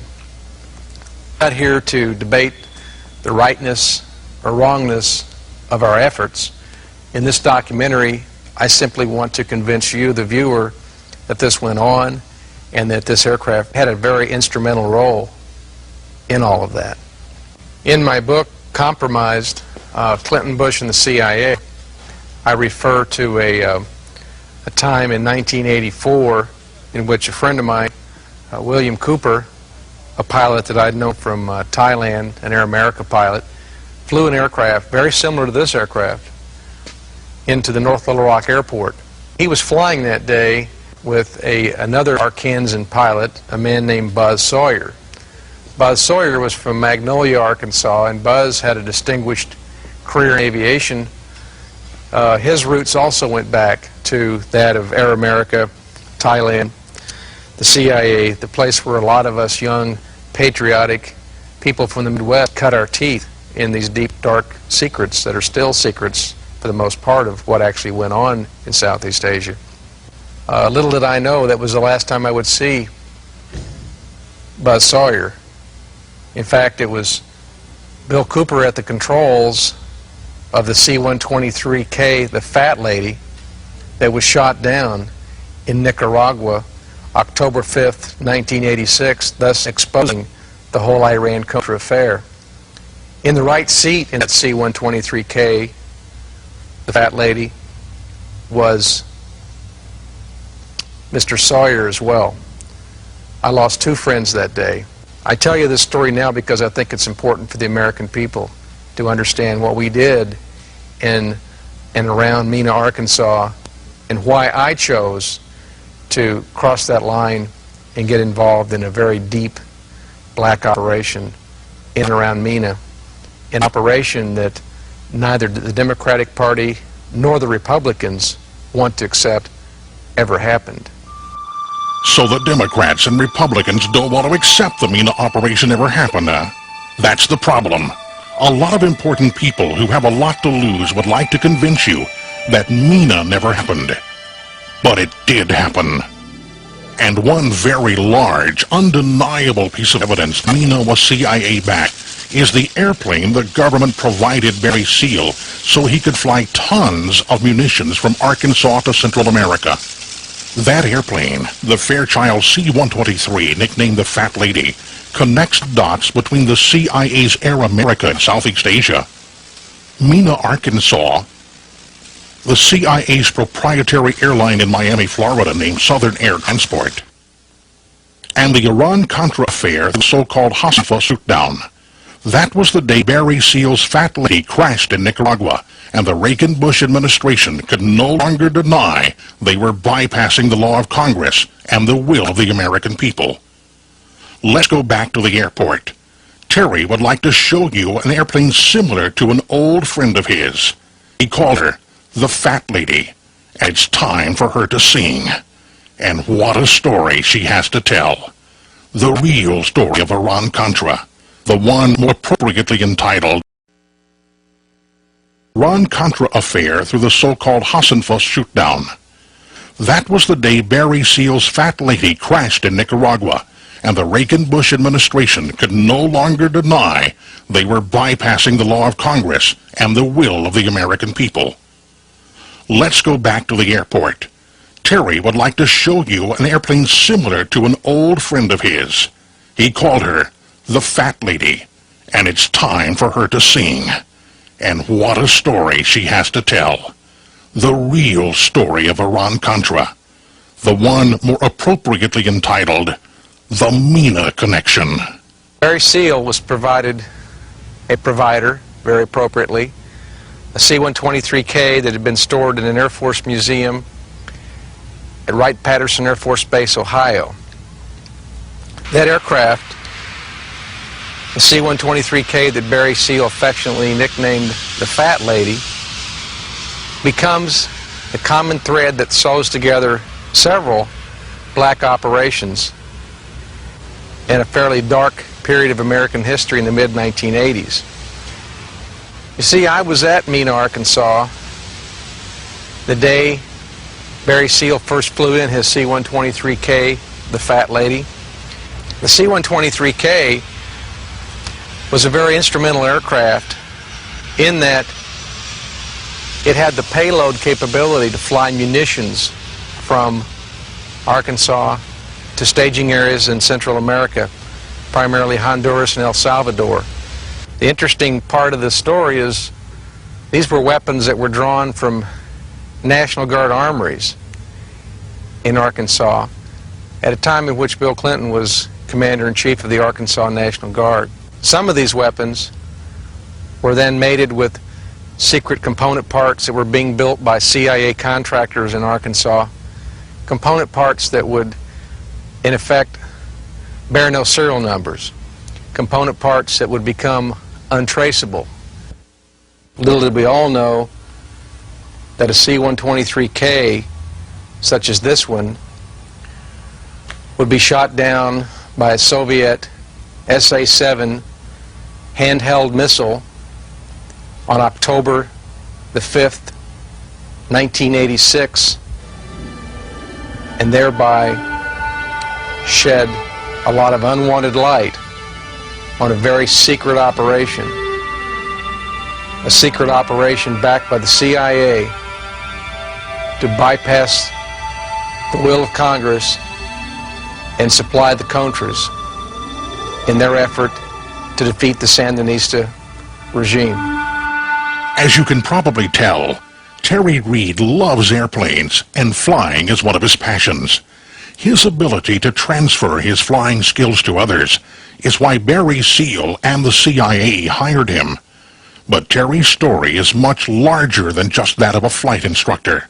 He joined Oliver North's Mena operation with bona fide intelligence credentials provided by the United States Air Force. For this reason, Terry was entrusted to orbit with some pretty heavy hitters, coming from both sides of the equation, both government and civilian. Let's catch up with Terry and see if he will tell us the names of some of these heavy hitters in the Mena story. Terry, in your book Compromised, you talk about being sponsored into Bill Clinton's inner circle shortly after moving to Little Rock in 1983.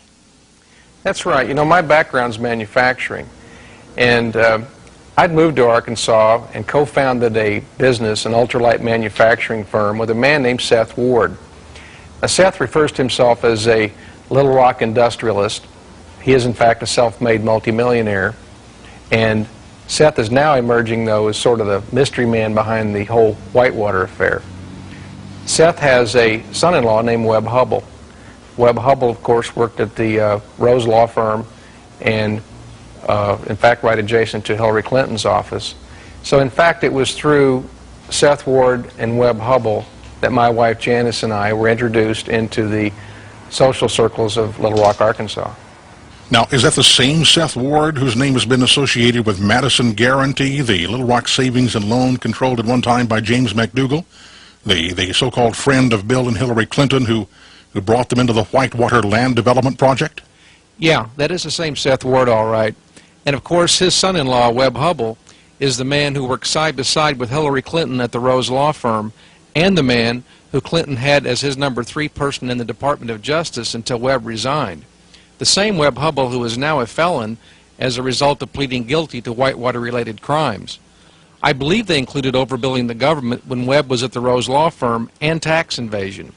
It looks like Webb Hubble will soon be a star prosecution witness in the Whitewater investigation. Terry, it seems the Ward family was right in the thick of things. Were there any other family members that play into the story? Yeah, the Ward family is actually sort of infamous in Arkansas. Seth has one son. His name is Seth Jr. People call him Skeeter. Skeeter manages the family-owned business POM, or Park on Meter, in Russellville, Arkansas. And of course, the world now knows that POM has a military division that has provided weapons parts for various concerns, including Ivers Johnson Firearms, the CIA's proprietary. You know, Skeeter even admitted this clandestine relationship in a secretly taped interview. I ran my machine second shift to get the parts out for them real quick, and they never stiffed me, and they never paid. They were bankrupt. But you did make some parts for Ivers Johnson? I made some firing pins, I think it was, on a screw machine. To them, it's about $12,000 worth, and they never paid. They filed bankruptcy.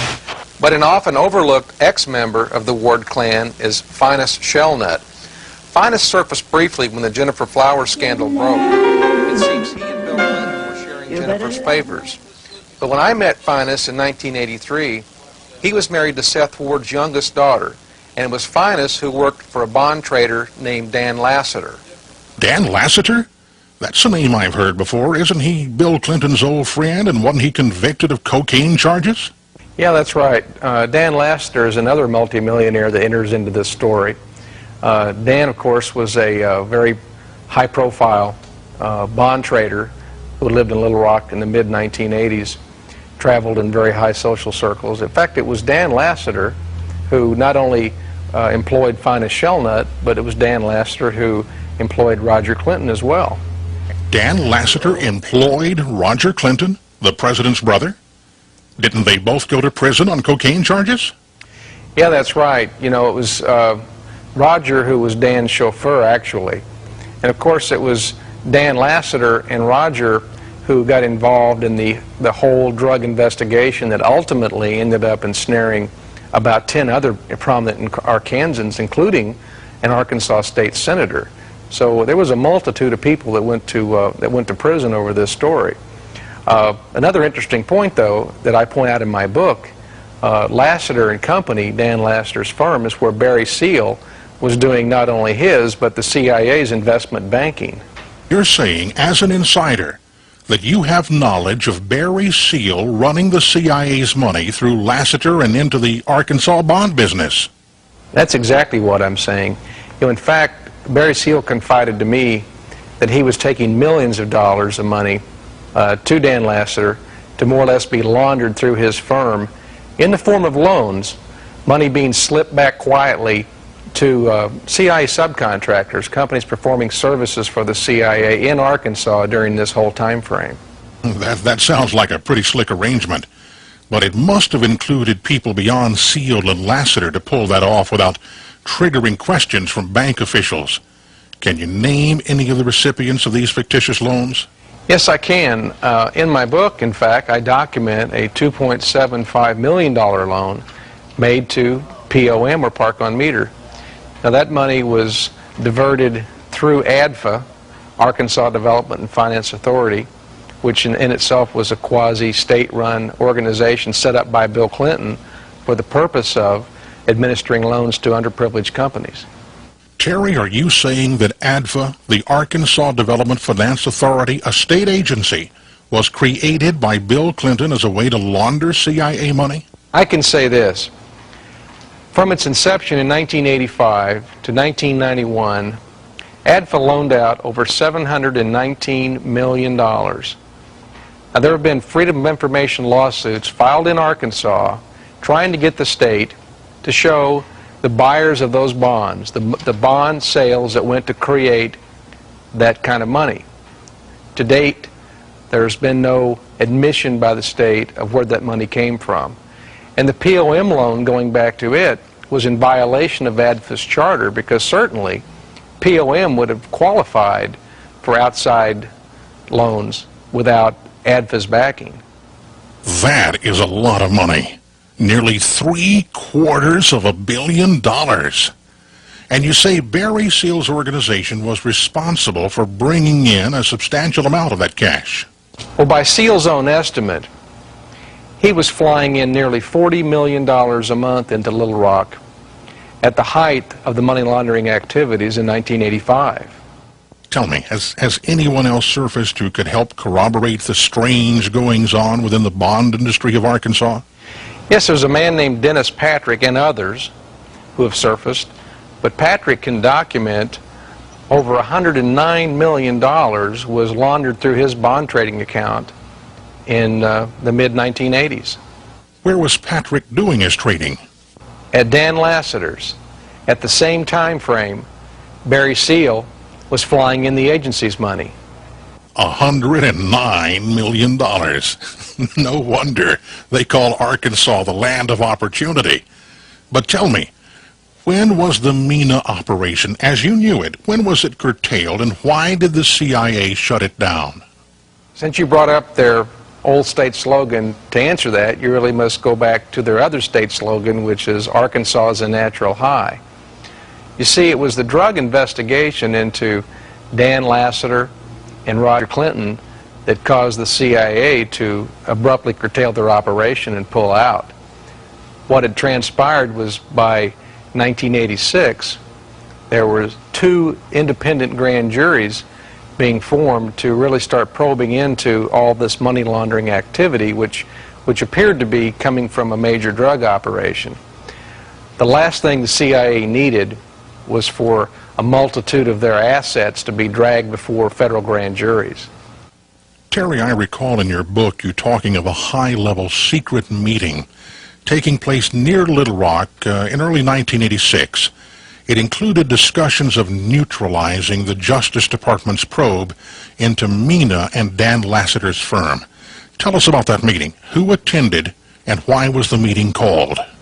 The meeting you're referring to is the meeting I call the bunker meeting, since the meeting took place in a World War II ammunition storage bunker at Camp Robinson, an Army camp slightly northwest of Little Rock. The meeting had been called actually as an operational transitional meeting to discuss the nuts and bolts of moving part of this operation to Mexico. But what transpired was a rather heated discussion between Bill Clinton and the CIA's designee from Washington concerning damage control for the Clinton gubernatorial administration. Now let me get this straight. You're saying you can place Bill Clinton directly in the Iran-Contra loop?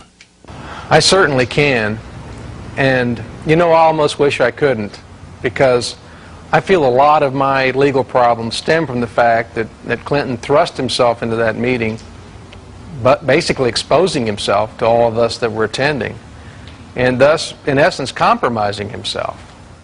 Who did he compromise himself to? Well, certainly me. You know, I was asked to come in to cover the loose technical ends of my transfer to Guadalajara. The man who I was scheduled to have a one-on-one discussion with was a man who I knew as Max Gomez, who was going to be my new handler in Mexico. Beyond that, John Cathy, my old CIA handler from Oklahoma City, was there. Aki Sawahata, who was the local CIA resident case officer in Little Rock, he attended the meeting. And in addition to that, the person that was supposed to come in and represent the state's interests was a man named Bob Nash, who was the director of Arkansas Development and Finance Authority. Terry, I've read your book.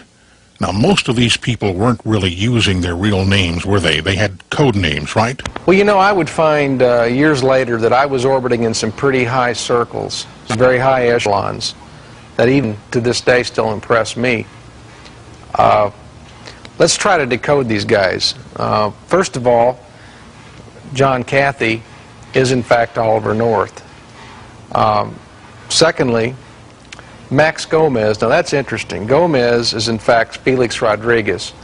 Rodriguez, not only being an ex-CIA agent going back to the Bay of Pigs, the Phoenix Project in Vietnam, Felix Rodriguez is a close confidant of George Bush's, and the man who tracked down and was even around during the assassination of Che Guevara. Che Guevara being Fidel Castro's lieutenant. Beyond that, we had Aki Sawahata, is still a mystery man to me. We still don't know his real identity. But a man named Robert Johnson is actually William P. Barr, who was later the Attorney General for George Bush. Now, I believe I've named everyone, but there were two people that we think were still using their correct names, and that being Bob Nash and Bill Clinton. Of course, we know now Bill Clinton's real name isn't Bill Clinton. Let's get back to the discussions of damage control. Well, you've already witnessed the frustration of several police officers who just could not get the Mena story to go forward. Their investigations seemed to be contained or undermined, short-circuited, whatever you want to call them. In that bunker meeting, I witnessed the containment effort for this entire scandal, and quite frankly, it's shocking to realize all it took was for the authority of 2 U.S. attorneys to be undermined. The language that was used was that these guys would basically get religion. And if our system of checks and balances is that fragile, something's wrong. But obviously that's what went on, because the rest is history. There were no indictments handed up. So 2 U.S. attorneys were somehow told just to back off? Is that right? That's exactly what I'm saying. You know, so-called national security interest can undermine a whole Justice Department if a sitting Attorney General does not the marching orders given him by the President, and in this case, the Director of the CIA. So how many times did you meet with Bill Clinton? Actually, on 3 separate occasions, only 2 of which I'm free to discuss on this interview. The third may come up in my court case in Little Rock, Arkansas. But you've heard about the first one, the one in the so-called bunker meeting. The second one took place outside of a Mexican food restaurant in Little Rock named Juanita's. That brief encounter, impromptu encounter, was to discuss my moving on down to Mexico to help set up the CIA's front company at the Guadalajara airport. Terry, why would Clinton care if you moved to Mexico or not? You know, that's a good question. And in hindsight, I'm sure Bill Clinton saw me as a liability. You know, considering what all I had seen while I worked there with the Central Intelligence Agency, considering the social circles I was orbiting in, well, I'm sure he was just, as quite frankly, wanted me as far from Little Rock, Arkansas as he could get me. So in other words, he wanted you out of Dodge City, right? Well, yeah, that's right. There were no threatening comments, but he made it very clear while sitting there in his van outside the restaurant that he wanted me to go ahead and continue with my plans to move to Mexico, to fulfill my obligation with the CIA. You moved to Mexico to set up this front company for the CIA. Sounds exciting. Well, you know, quite frankly, it got a little more exciting than I had bargained for. My job was really just to move to the Guadalajara airport, set up a company, Machinery International, who was to be a bona fide company, a company to operate in the machine tool industry, a company to bring in equipment to help automate Mexico. Now, of course, covertly, it was to perform services for the U.S. government. Just exactly what did these covert services include? Phase one of the plan was pretty simple. This company was to store, warehouse, safeguard, transship weapons, weapons that were destined ultimately for Central America. Phase two of the plan, however, which I found much more interesting, was that Machinery International would serve as a controlling entity to actually manufacture weapons on Mexican soil. Were the plans implemented? Well, I moved my family to Mexico in July of 1986, but phase one of the plan was abruptly interrupted in October of that same year due to the C-123 shoot-down. That incident caused us all to basically lie low for a while. However, by January of 1987, we all breathed a sigh of relief and decided to go forward with the plan, thinking that the Mexican side of the enterprise hadn't really been discovered.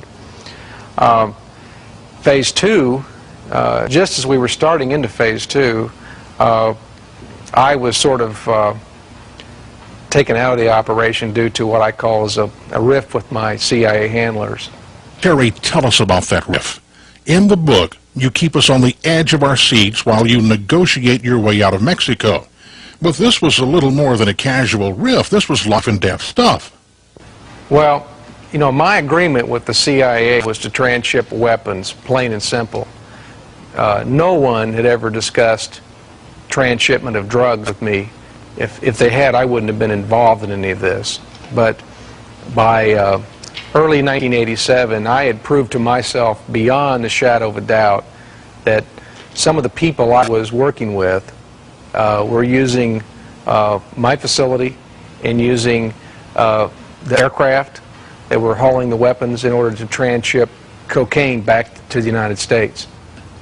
How much cocaine? Literally tons. You know, we're not talking kilos here, but tons. So there is no war on drugs? Not from what I ever saw, at least not while operating out of Guadalajara. You know, my whole problem began when I took Nancy Reagan's advice and tried to say no to the drug trafficking side of this story. Did you have any evidence of the CIA's drug trafficking through your facilities? Any witnesses? Yes, in fact, there was a very credible witness, and I might add he's been thoroughly deposed about his observations of cocaine being transshipped through my Guadalajara warehouse. In the book, you detailed a trip to San Miguel de Allende, a town in Mexico, where you confronted Felix Rodriguez, a.k.a. Max Gomez, with your evidence that his operation was in the drug business. Tell us about that meeting. First of all, there's a witness to that meeting. I planned it that way.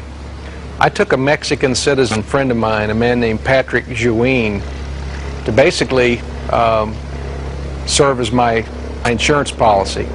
I strategically positioned Patrick in a restaurant so he could observe Max Gomez, a.k.a. Felix Rodriguez, and Rodriguez could observe him.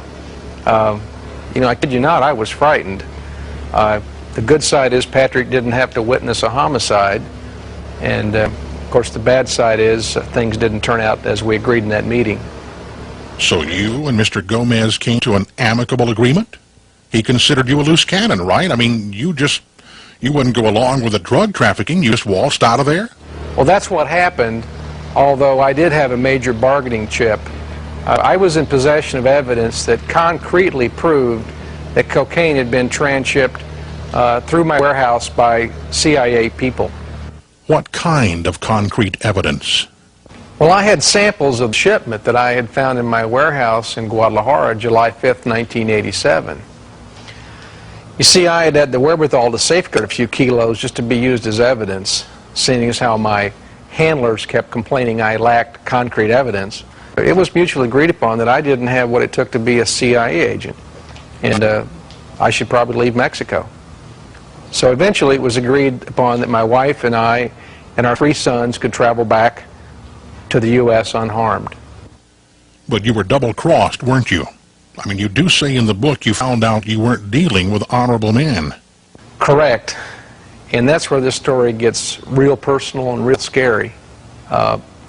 Shortly after my family and I crossed the Rio Grande, we were able to ascertain that there had been a computer profile created on us that labeled us pretty much a modern-day Bonnie and Clyde. That profile showed us as being armed and dangerous. It said that we carried concealed weapons, had been known to use them in the past. Of course, it labeled me as a high-profile drug trafficker operating out of Central and South America. And besides that, we found out that people were actively trying to determine our whereabouts. What did you think they wanted? Well, most assuredly, they wanted me to meet the same demise as Barry Seal. They wanted me and my wife dead.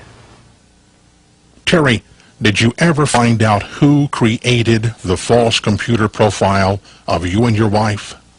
And yes, that person is Bill Clinton's old chief of security, Arkansas State Police Captain Raymond Buddy Young.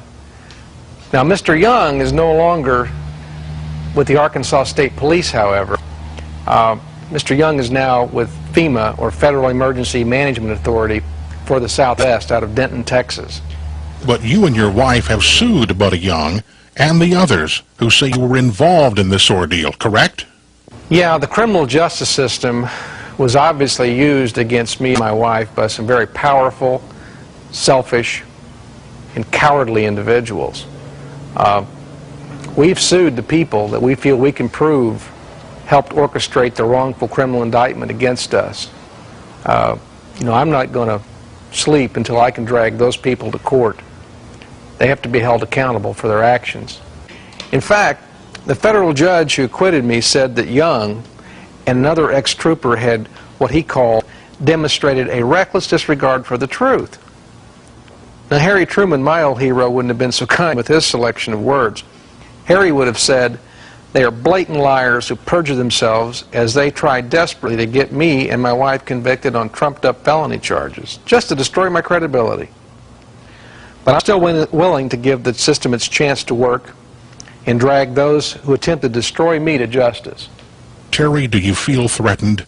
I mean, you're obviously making some very powerful people very, very nervous. Sure, I'm human, and I operate under a continuous threat of not only to my person, but my family as well. You know, our phones have been bugged, we've had burglaries, I've had a written death threat pasted on top of a cover page of Time magazine. These are cowardly people who it's difficult to tell what they would resort to once we get them fully cornered. But I can tell you this, I know what they're most frightened of, and it's a court of law. Come now and meet the woman Janice Reed, who was needlessly and mercilessly targeted and pursued by government agents. Meet Terry Reed's wife, the woman who has stood steadfast by his side during this strenuous ordeal. Janice, tell us, what is it like to marry a spy? To live a double life as the wife of a spy? It was an interesting situation in that we were dealing with the FBI, the CIA, and the KGB, and it was hard to tell who was whom. When you and Terry decided to get married, who did he tell you he was spying for? It was with the FBI in a relationship with the CIA. Did you meet some of the other agents and spies Terry was working with? Yeah, I met quite a few. He was dealing with several international people, a lot of Japanese, a lot of Hungarians, and then someone who surfaced later in the news that I met as John Cathy. He later surfaced as Oliver North, but I did meet him in Oklahoma City. Do you have any distinct memories of Oliver North? Well, as a matter of fact, he happened to be in town when I gave birth to my oldest son, Duncan, and John Cathy, who later became known to me as Oliver North, came by the hospital with Terry and brought roses and offered his congratulations. When you moved to Little Rock and Terry began working with Oliver North's Contra training program, did you know then what he was doing? Yes, to a certain extent. Peripherally, I knew what he was involved with. I preferred not to know all the details, and obviously he was not going to tell me all the details. What was his main job in the Barry SEAL operation? Ultimately ended up working in the Mena, Arkansas area, training Contra pilots. Who were some of the Arkansas's power elite that Terry's CIA assignment put him into play with? I mentioned Webster Hubbell. Of course, my husband was acquainted with Bill Clinton, Vincent Foster. A lot of that group from the Rose Law Firm were acquaintances. After Arkansas, you and Terry moved to Mexico to work for the CIA. How did you like living in Mexico? I fell in love with it. I mean, the people are so genuine and just wonderful, warm people. And I found it being a wonderful experience for my family. How many children did you have when you moved there? When we moved there, I had 2. When we left, I had 3. These are all boys? All little boys. What was Terry doing for the CIA in Mexico, and what happened? Terry was involved in, he had a front company. That's what was going on. We had a legitimate manufacturing operation going on down here.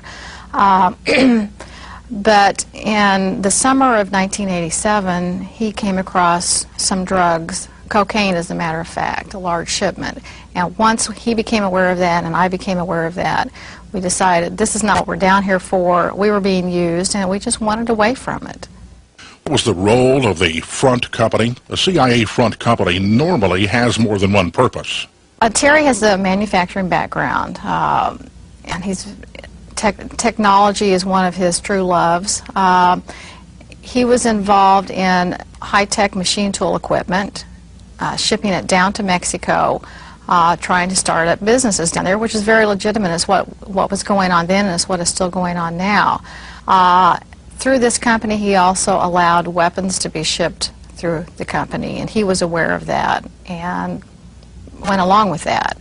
What we weren't aware of is crates were being shipped back through his company back into the United States by agents down there, and they were shipments of drugs and cocaine. And this was done with the knowledge of the U.S. government. When you became aware of this, how did you react? Oh, I was terrified. I did not want any part of the drug world. That whole world, they have their own set of rules. I was down there, I was a mother, I had a family, I had 3 little boys to think about. That's not what I bargained for. I wanted out, and Terry did too. How did you and Terry extricate yourselves from this dangerous environment? It wasn't just an automatic overreaction. Terry and I sat down, decided how we're going to get out of this mess. And over the course of about a month, we tried to set things in play that would get us out of there. It ended up with a fairly argumentative confrontation with one of his handlers down there, and it was not a pleasant scene. And he said, well, okay, well, we're just going back to the States. We went out of here. I don't want any more to do with this, and we're gone. And we left, and that's when our troubles began. What were your plans as you left Mexico? We thought we were going to the States to get help. to see Oliver North, to see the people that were behind setting us up in Mexico. We thought, well, we'll just tell them what's going on, they'll understand, they'll take care of it. We're very naive.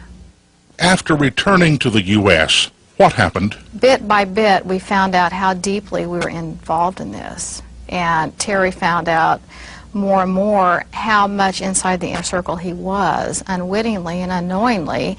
And based on that, I was very much a part of that too, by virtue of the fact I was married to him.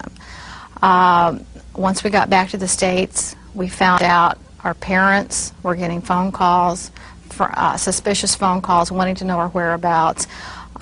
When agents started showing up at the doorstep of my mother-in-law and my parents saying they were looking for us, we got the message real fast that this was not going to be fun.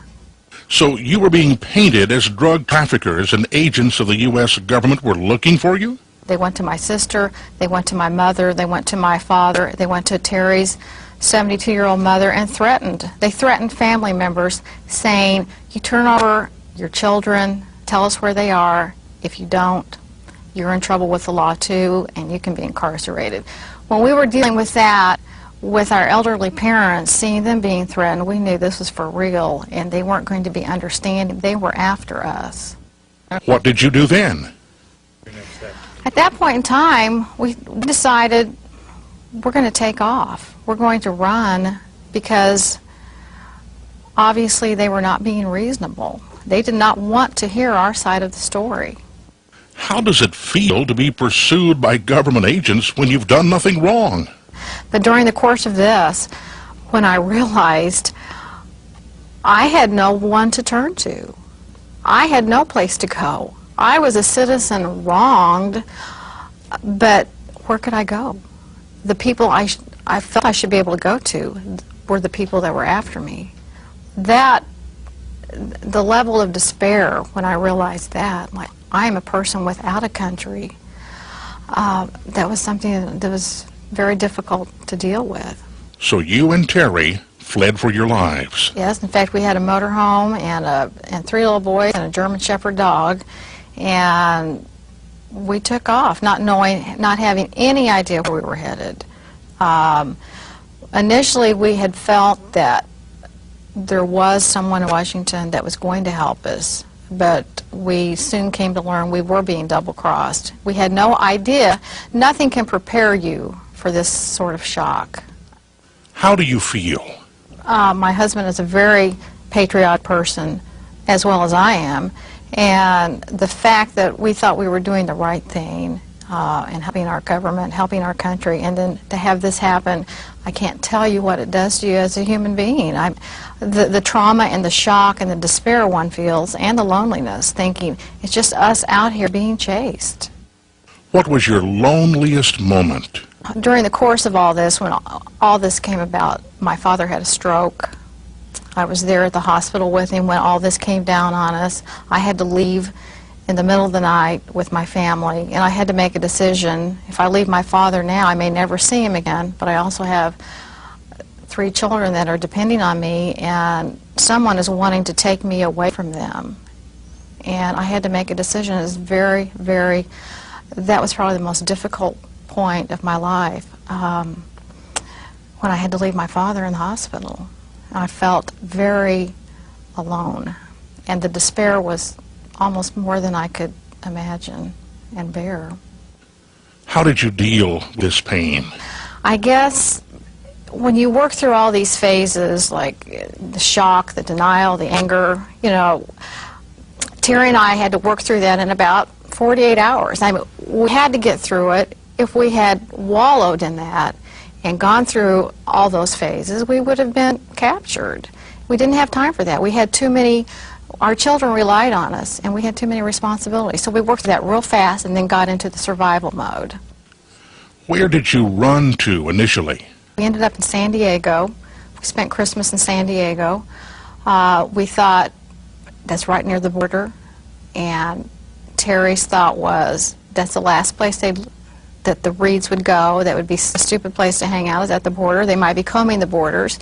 So do the unexpected. I mean, he had years of intelligence training, and you know, in that facet, of this whole saga. I mean, he relied on his training, and it saved us. Janice, what sticks in your mind about that period of your life? It was just the feeling of despair I had that Christmas, knowing I was a wanted fugitive, and watching everyone around in the Christmas spirit, all the families singing, caroling, watching the Christmas specials. I felt I had so much pain that Christmas, but I made a true attempt to keep up a facade for the children, you know, trying to sing carols with them, make Christmas ornaments. You know, it was just, it was all, I felt like remote control. I was just a robot going through the motions. But the pain, that was my worst Christmas ever. How old were your children that Christmas? Baxter was a baby. He was 6 months old. Elliot was 2.5, and Duncan had just turned 5. Did you do anything else in San Diego besides celebrate a tense Christmas? Well, not knowing what was going on within the national computer system or the law enforcement system, we definitely were not comfortable being Terry and Janet Reed. We spent the time in San Diego establishing a corporation, establishing new identities, and once we had that taken care of, we were a little more comfortable leaving. We definitely did not want to stay there for any length of time, and we felt more comfortable being removed from our previous persons, Terry and Janice Reed. Where did you go then? We left San Diego and eventually ended up in Maine, which is about as far as we could drive. As you wandered around America, how did you control your fear and your anxiety? I had to focus on one day at a time, and that was as a mother, as a school teacher. It was not as a fugitive from our government, and that's what kept me going. We had a motorhome. I decorated it. I put the alphabet chart up, the numbers, George Washington. We had a little school session going every day, and we had some great geography lessons. I mean, he went to most of the national parks. We saw Old Faithful, we saw Niagara Falls, and the children are standing in front of all these national monuments. We've got all kinds of photos that year. And these government agents who were tampering in law enforcement computers, how did they portray you? What kind of lies did these renegade agents insert into the computers? I later found out, after I obtained my FBI file through discovery, that we had been labeled armed and dangerous as very nefarious characters, and that was so frightening. Who were you the most frightened of? I'm not saying the FBI is a bad agency or the CIA. Our concern was the renegade agents out there that are totally out of control. Yeah. And that's who I was most frightened of. And the power they can wield, they are legitimate agents, and the power they have to alter your profile in NCIC. I had done nothing other than being married to Terry Reed. What was Terry doing throughout all of this? He's a very calculating person. He had his manual for flight instruction and how to deal with stress under pressure, and he would want me to read all these manuals, and I go, no, that's not the way I operate. You know, I mean, he can sit there, remove himself from the situation, and know how he should react. I'm more emotional. I can't sit there and read how to deal with stress and just incorporate that. That's obviously much easier said than done. I'd got a lot of strength from him, as well as he got a lot of strength from me. He knew I was there to take care of the children. That facet of his life was being cared for by me. I knew he was there to get us out of this mess. I mean, I had to have this belief that with his training and his background and knowledge that he would somehow get us out. He monitored that phase. I took care of the nurturing, the maternal, the family, and he relied on me for that. We needed each other. Janice, what if you got separated or one of you was arrested? Had Terry covered that contingency? We had a plan. Terry always had plan A, B, and C in envelopes, in code talk, and I had to have those memorized. We knew where we were going to rendezvous or what each plan was. Now, how long did this last? How long were you on the run? Over 6 months we were on the run.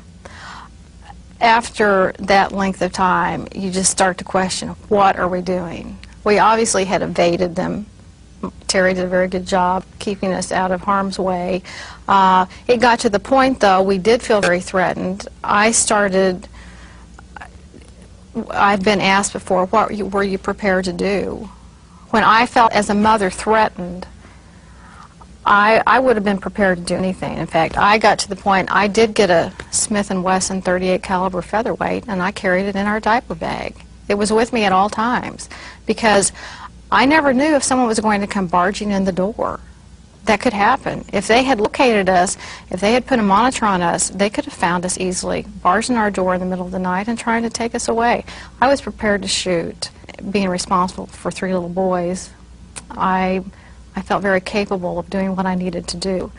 How did you feel the day you stopped running? I think we were just so worn out. I guess we still had this hope, and Terry had enough contact thinking someone might be able to take care of this up the line. I mean, we wanted to think that. We were told that was going on. We just didn't know. But you just get to the point, you can't do this forever. We're not being fair to our children, our families, ourselves, going through this trauma. Then what transpired? 2.5 years in the criminal justice system. And that, I can tell you, is no fun. Our troubles were just beginning. What do you believe led to your charges? There was never any evidence on my part that I should ever have been indicted. In fact, I sat in the federal court one day, and the judge pointed to me and goes, well, I can't figure out why she's here. And none of us could, other than the fact I had a marriage license and I'd married Terry Reed, and that's why I was there. I was used as a pawn to get back at Terry. I was approached on numerous occasions saying, hey, you tell us everything you know, you tell us everything about your husband and we'll let you go. Well, first of all, I had nothing to say, and second of all, I wouldn't do that. I mean, I can't be used as a pawn. I was offended that they were trying to use me for that and putting me through the pain of the indictment process. We were both up for 20 years. I mean, living with that every day and dragging on for 2.5 years, I mean, it's amazing we survived. Why was Terry charged? He was set up. The problem with Terry was, in some of these activities, covert activities, there's often people from the criminal world that get involved. CIA, FBI, they like to use drug smugglers or former criminals or pilots that have a record because, you know, they're compromised. Terry had no record. I mean, he had a squeaky clean background, so you know, they need something to set him up with, which is what happened. Was it a nightmare being in the criminal justice system? Yes, as a matter of fact, being involved in the criminal justice system for as long as we were was a rude awakening. I found out that justice is not out there unless you have a whole lot of money. I hate to say that, but we were forced to liquidate everything we had. We had a little money at the time. That was all depleted immediately. We were forced to get 2 different attorneys, which, because of conflict, they tried to turn me against him. And after 2.5 years, we did not declare bankruptcy. However, our credit was ruined. We were nearly destitute after the fact. After we were found innocent through freedom of information, we found documents that would have totally exonerated us that the prosecution had within their, right there within their office that they suppressed. So the shock and the horror just continued. Initially, it was all physical, emotional. And later, it was just the shock of, this is the way it works, and no one is held accountable. That's what's so wrong. I sat there in the courtroom watching a prosecutor point the finger at me saying I deserve to be locked up when I had done nothing. I was found innocent. Terry was found innocent. We walked out of the courtroom that day. It's like, adios. It's been nice. It's like there's no restitution. Our lives were destroyed. Financially and emotionally, we were just devastated. It's like, sorry, I guess we made a mistake. But they don't even say that. You know, you walk out with a piece of paper, not guilty. goodbye. Our system is out of control. There is no check and balance, and that's what's frightening. Janice, do you feel this is the way the system has always worked, or have things changed? No, this is not the America I grew up with. In fact, I can't believe this is America. I can't believe this is what our system has degenerated to. I want to go back in time. I grew up in the 50s. I want to start over. We need to start looking back the way it used to be when people were honest, when people were accountable. That's what needs to happen, because this is not the America I grew up with. What would you like to tell the American people about the corruption within the Justice Department? We were discussing how I felt when we were acquitted. We went through a very brief period where we thought, well, let's just start all over. Let's just pick up where we left off. Well, we found we couldn't do that. We had gone through too much just to walk away from it. And I knew Terry he couldn't live with himself. When you sit in federal court and watch state troopers and government officials sit there and perjure themselves, and the prosecutor knows that, that's not right. But Janice, you're fighting within an obviously corrupt system. Do you honestly think you can win? Well, I'm a 60s person.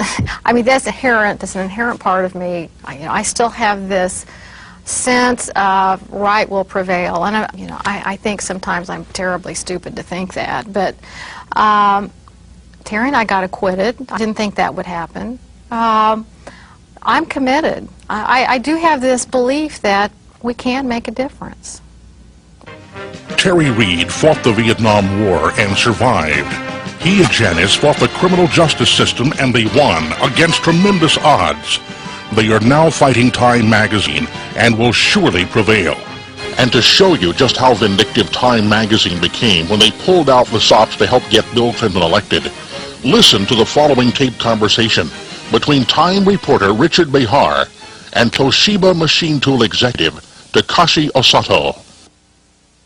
Can I ask you something? Yeah. Terry says that he did some intelligence work. Yes. For the FBI. For FBI? The FBI? Uh-huh. When he was working with Toshiba. What? Yeah. I don't know what he means.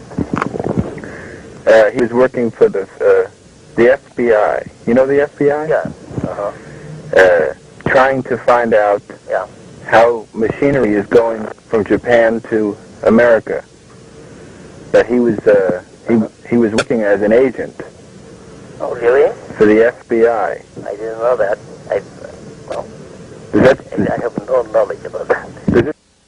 In that conversation, Behar irresponsibly and for no apparent reason blew Terry Reed's cover as a spy. Up until that point, the Japanese machine tool community knew nothing about Terry's work with the U.S. government. Terry is now a marked man and considered a traitor by the Japanese. As Terry said earlier, desperate people can be very dangerous when cornered, especially wealthy and influential desperate people.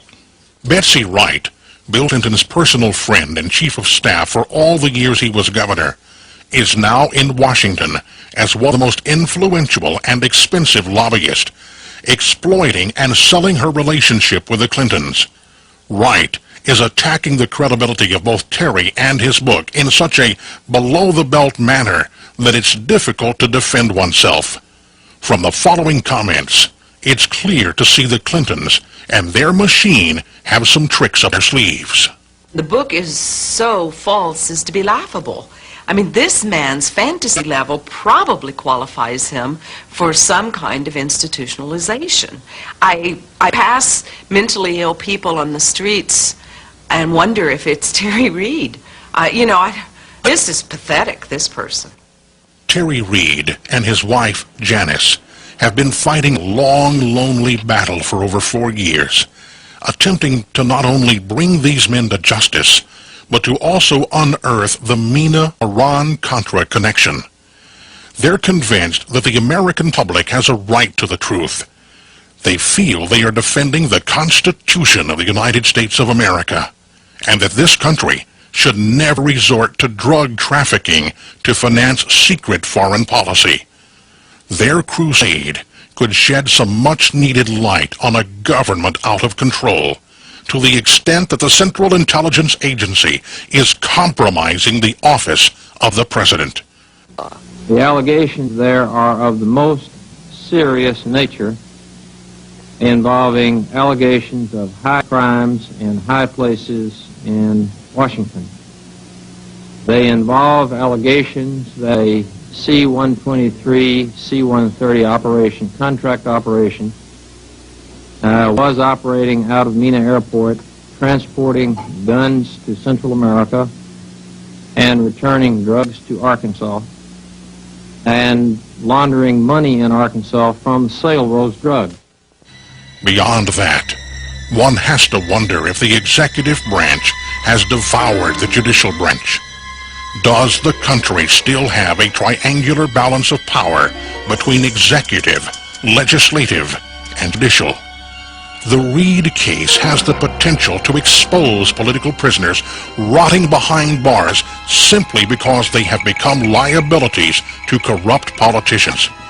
It's shocking to believe that this great nation has resorted to gulags. Come now and meet the nucleus of the legal team the Reeds have assembled. These courageous lawyers will tell you firsthand the significance of the Reeds' constitutional rights case, a case that could revisit the Iran-Contra cover-up, a case that could possibly lead to the impeachment of a sitting president, and a battle that continues. Let's ask Robert Maloney, a man who has practiced law exclusively in federal court for over 14 years, what attracted him to the Reeds case. One of the things I discovered during a 2-year period I've been representing Terry and Jan was that it was much more than a run-of-the-mill civil rights case. It's about corruption. Corruption at the deepest levels of government. In 1986, when a C-123 transport plane under maintenance and ownership of the CIA was shot down over Nicaragua, people thought it was unbelievable that the CIA was running a covert operation in violation of the express wishes of the American public, as contained in the Boland Amendments. That was unbelievable. But we've learned since then that it was just as true. People may find it unbelievable that certain elements of our own government are trafficking in narcotics, maybe for personal gain, maybe thinking that the ends justify the means, that what they're doing, dealing in drugs or using drugs to support their efforts, and in this case the Contra effort, was somehow legitimate. Terry Reed felt the Contra effort was legitimate when he found out that people in the same operation he was working in were dealing in drugs, made a moral choice and a courageous one, and as a result he left it and was persecuted for it. Terry Reed knew a lot about what happened in this operation, both in the state of Arkansas and in the CIA. For that knowledge, he was persecuted for it. For being Terry Reed's wife, Janice Reed was persecuted for it. And their children were dragged along into this mess with them. 3 children who haven't known anything more than the fact that their parents are constantly fighting this unknown force. What we've come to know as the Iran-Contra scandal and now the Mena scandal is only part of the story. What we've learned was that there was a cover-up of a lot of those stories. A lot of the Mena scandal has been covered up. There are federal, state, and local officials who have said that they've been stonewalled, subverted, and obstructed in getting this evidence out. That's not the end of the story. The media in this country, the major publishers, networks, haven't covered the story. In fact, one of them has done even worse. Time Warner, during the heat of the presidential campaign, did what we consider to be a hatchet job on Terry Reed. Instead of reporting on a Mena scandal, which their reporter, Richard Behar, had been investigating for years, Time Warner and Time Magazine decided to do a story on Terry to cut him off at the knees. What's more shocking is that they set out to undermine the full and accurate and balanced reporting of a scandal that had been in the local press in Arkansas for years. In the 2 years I've done this case, I've had dozens of phone calls from people I look at as political prisoners. They ask for my help, and my heart goes out to them. But what it shows me is that this type of practice does go on in this country. The fact that it's unbelievable that this could happen to people like Terry and Janice Reed doesn't make it untrue. Mr. Maloney, who should care about this case? Law and order people or civil libertarians? This case is not about which side you're on. The only side that we're on is on the side of the Constitution and on the side of Terry and Janice Reed. And anybody who believes in the Constitution should be on our side. Abby Hoffman said, democracy is not something you believe in, it's something you do. Democracy is something that we're doing right now. I'm doing my job as an attorney. Terry's doing it as a citizen. People from all over the country who are beginning to back us are now practicing democracy. That's the way it's meant to be. We need more people to join us in this fight. Anybody who's willing to fight is free to contact us, to donate whatever they can, to lend whatever encouragement or support. Now, let's talk to seasoned trial lawyer Michael Dowd, a man who has been up against the CIA in federal courtrooms in the past, and a man who's committed to defending constitutional freedoms. This is not the first case I come to where justice is at stake in a case. I've defended people before who've been prosecuted, and I'd like to really say it, persecuted, by the misuse of laws in this country, the Central Intelligence Agency, to stop them from fighting for that which is the most fundamental and basic thing that any of us have as human beings, freedom. It's what this country is all about. And in those battles, I've faced the CIA and I've faced representatives of the CIA and all that they do to try to suppress the truth. And in those struggles, in those cases, it's always been hard, but it's always been worth the fight. And Terry Reed, for too long, has been denied the right to live in peace.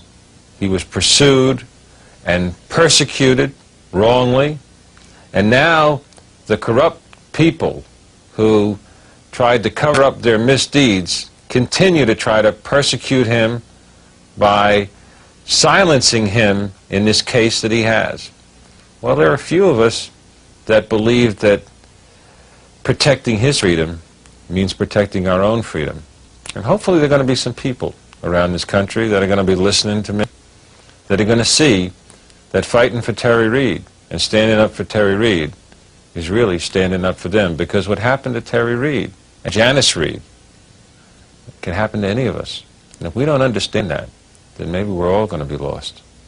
Mr. Dowd, what can the American people do to help?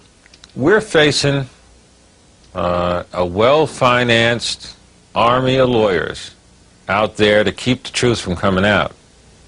And it'd just be plain foolish not to think that we don't need, in this case, the ammunition, frankly, in dollars and cents to fight this battle. We're doing all we can, but we've got court costs to pay, we've got reporters, we've got investigation to do. There are a lot of costs that mount up answering the papers that come in volumes from our opposition, aimed at stopping us from getting our Terry and Janice's day in court. That, plain and simple, folks, costs money. A lot of ordinary people have reached out their hands to help Terry Reed. But we need more help, because any court case costs a lot of money to try to get this story and the truth of this story before a jury and the American people. We need a lot of help. Help for Terry and Janice Reed. But very much this is a story about helping all of us, because we're not really going to be free until the truth of this story comes out. The following secret FBI communique is an example of documentation concerning Mena that is surfacing through the Reed's court case in Arkansas. In it, The FBI in Chicago is warning the CIA and Little Rock's FBI office of a pending media investigation into Mena, and particularly Barry Seal. One can clearly see that someone was using the resources of the FBI to not investigate, but only to circle the wagons, fearing complete exposure of the Mena operations. What you have witnessed clearly shows that powerful politicians will resort to any means available to protect their selfish hides. They will destroy the lives of anyone considered a liability when their dirty little secrets are exposed and their political future is at stake. The lives of loyal and patriotic citizens are merely disposable if their demise somehow helps to bury a scandal of the magnitude of the Iran-Contra affair. Commanders-in-chief, such as Ronald Reagan, George Bush, and now Bill Clinton, who have taken oaths to lead and protect this great nation will, with no notice, turn and devour those they are leading if the situation suits them. Adler Berryman Seal was assassinated in order to assure what he had stored in his brain was never made available in a court of law. Eugene Hassenfuss was abandoned and smothered with lies when he became a living link to failed foreign policy being run out of the back door of the National Security Council. Professional law enforcement officers such as Bill Duncan were discarded and ridiculed when they refused to turn a blind eye to the subversion of the judicial system. Terry Reid and his family were stalked and hunted like animals simply because they possessed information damaging to the ruling oligarchy. The criminal justice system in this country is being used as a weapon of political retribution. Terry and Janice Reid experienced this firsthand, but they fought back, and against all odds, they prevailed. They escaped the label of felon, a label used to destroy one's credibility when one becomes an extreme liability, such as Terry. Now, through the federal court system, the Reids are continuing their fight. There, within the mahogany-paneled walls of a federal courtroom in Little Rock, Arkansas, they are trying to not only correct the wrongs levied upon them by selfish and faceless bureaucrats, but to protect the Constitution of the United States of America as well. The Reids and their lawyers hope to leave behind a legacy of case law defining the punishment for those who attempt to discard, abandon, and destroy those who attempt to serve this country well. But the Reids are learning another ugly lesson. Our system of justice hinges on only one thing: money, not fairness nor truth.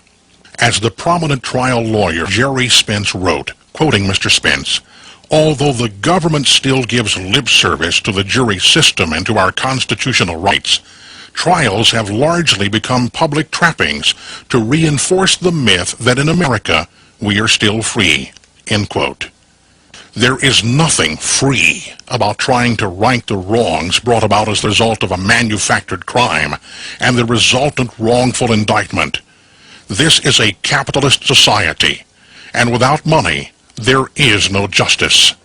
Cases like the Reids scream to be heard.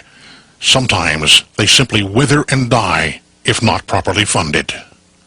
As Spence also wrote, again quoting Mr. Spence, the small but important case, the new or novel case, the case of principle with little damage, the just but difficult case requiring the investment of large sums of money for witnesses and research, are all cases likely to be lost for want of a lawyer, leaving multitudes of just cases never to see the inside of a courtroom, end quote. Victory over drugs is our cause. No, they didn't tell me anything about it. They didn't say anything to me about it.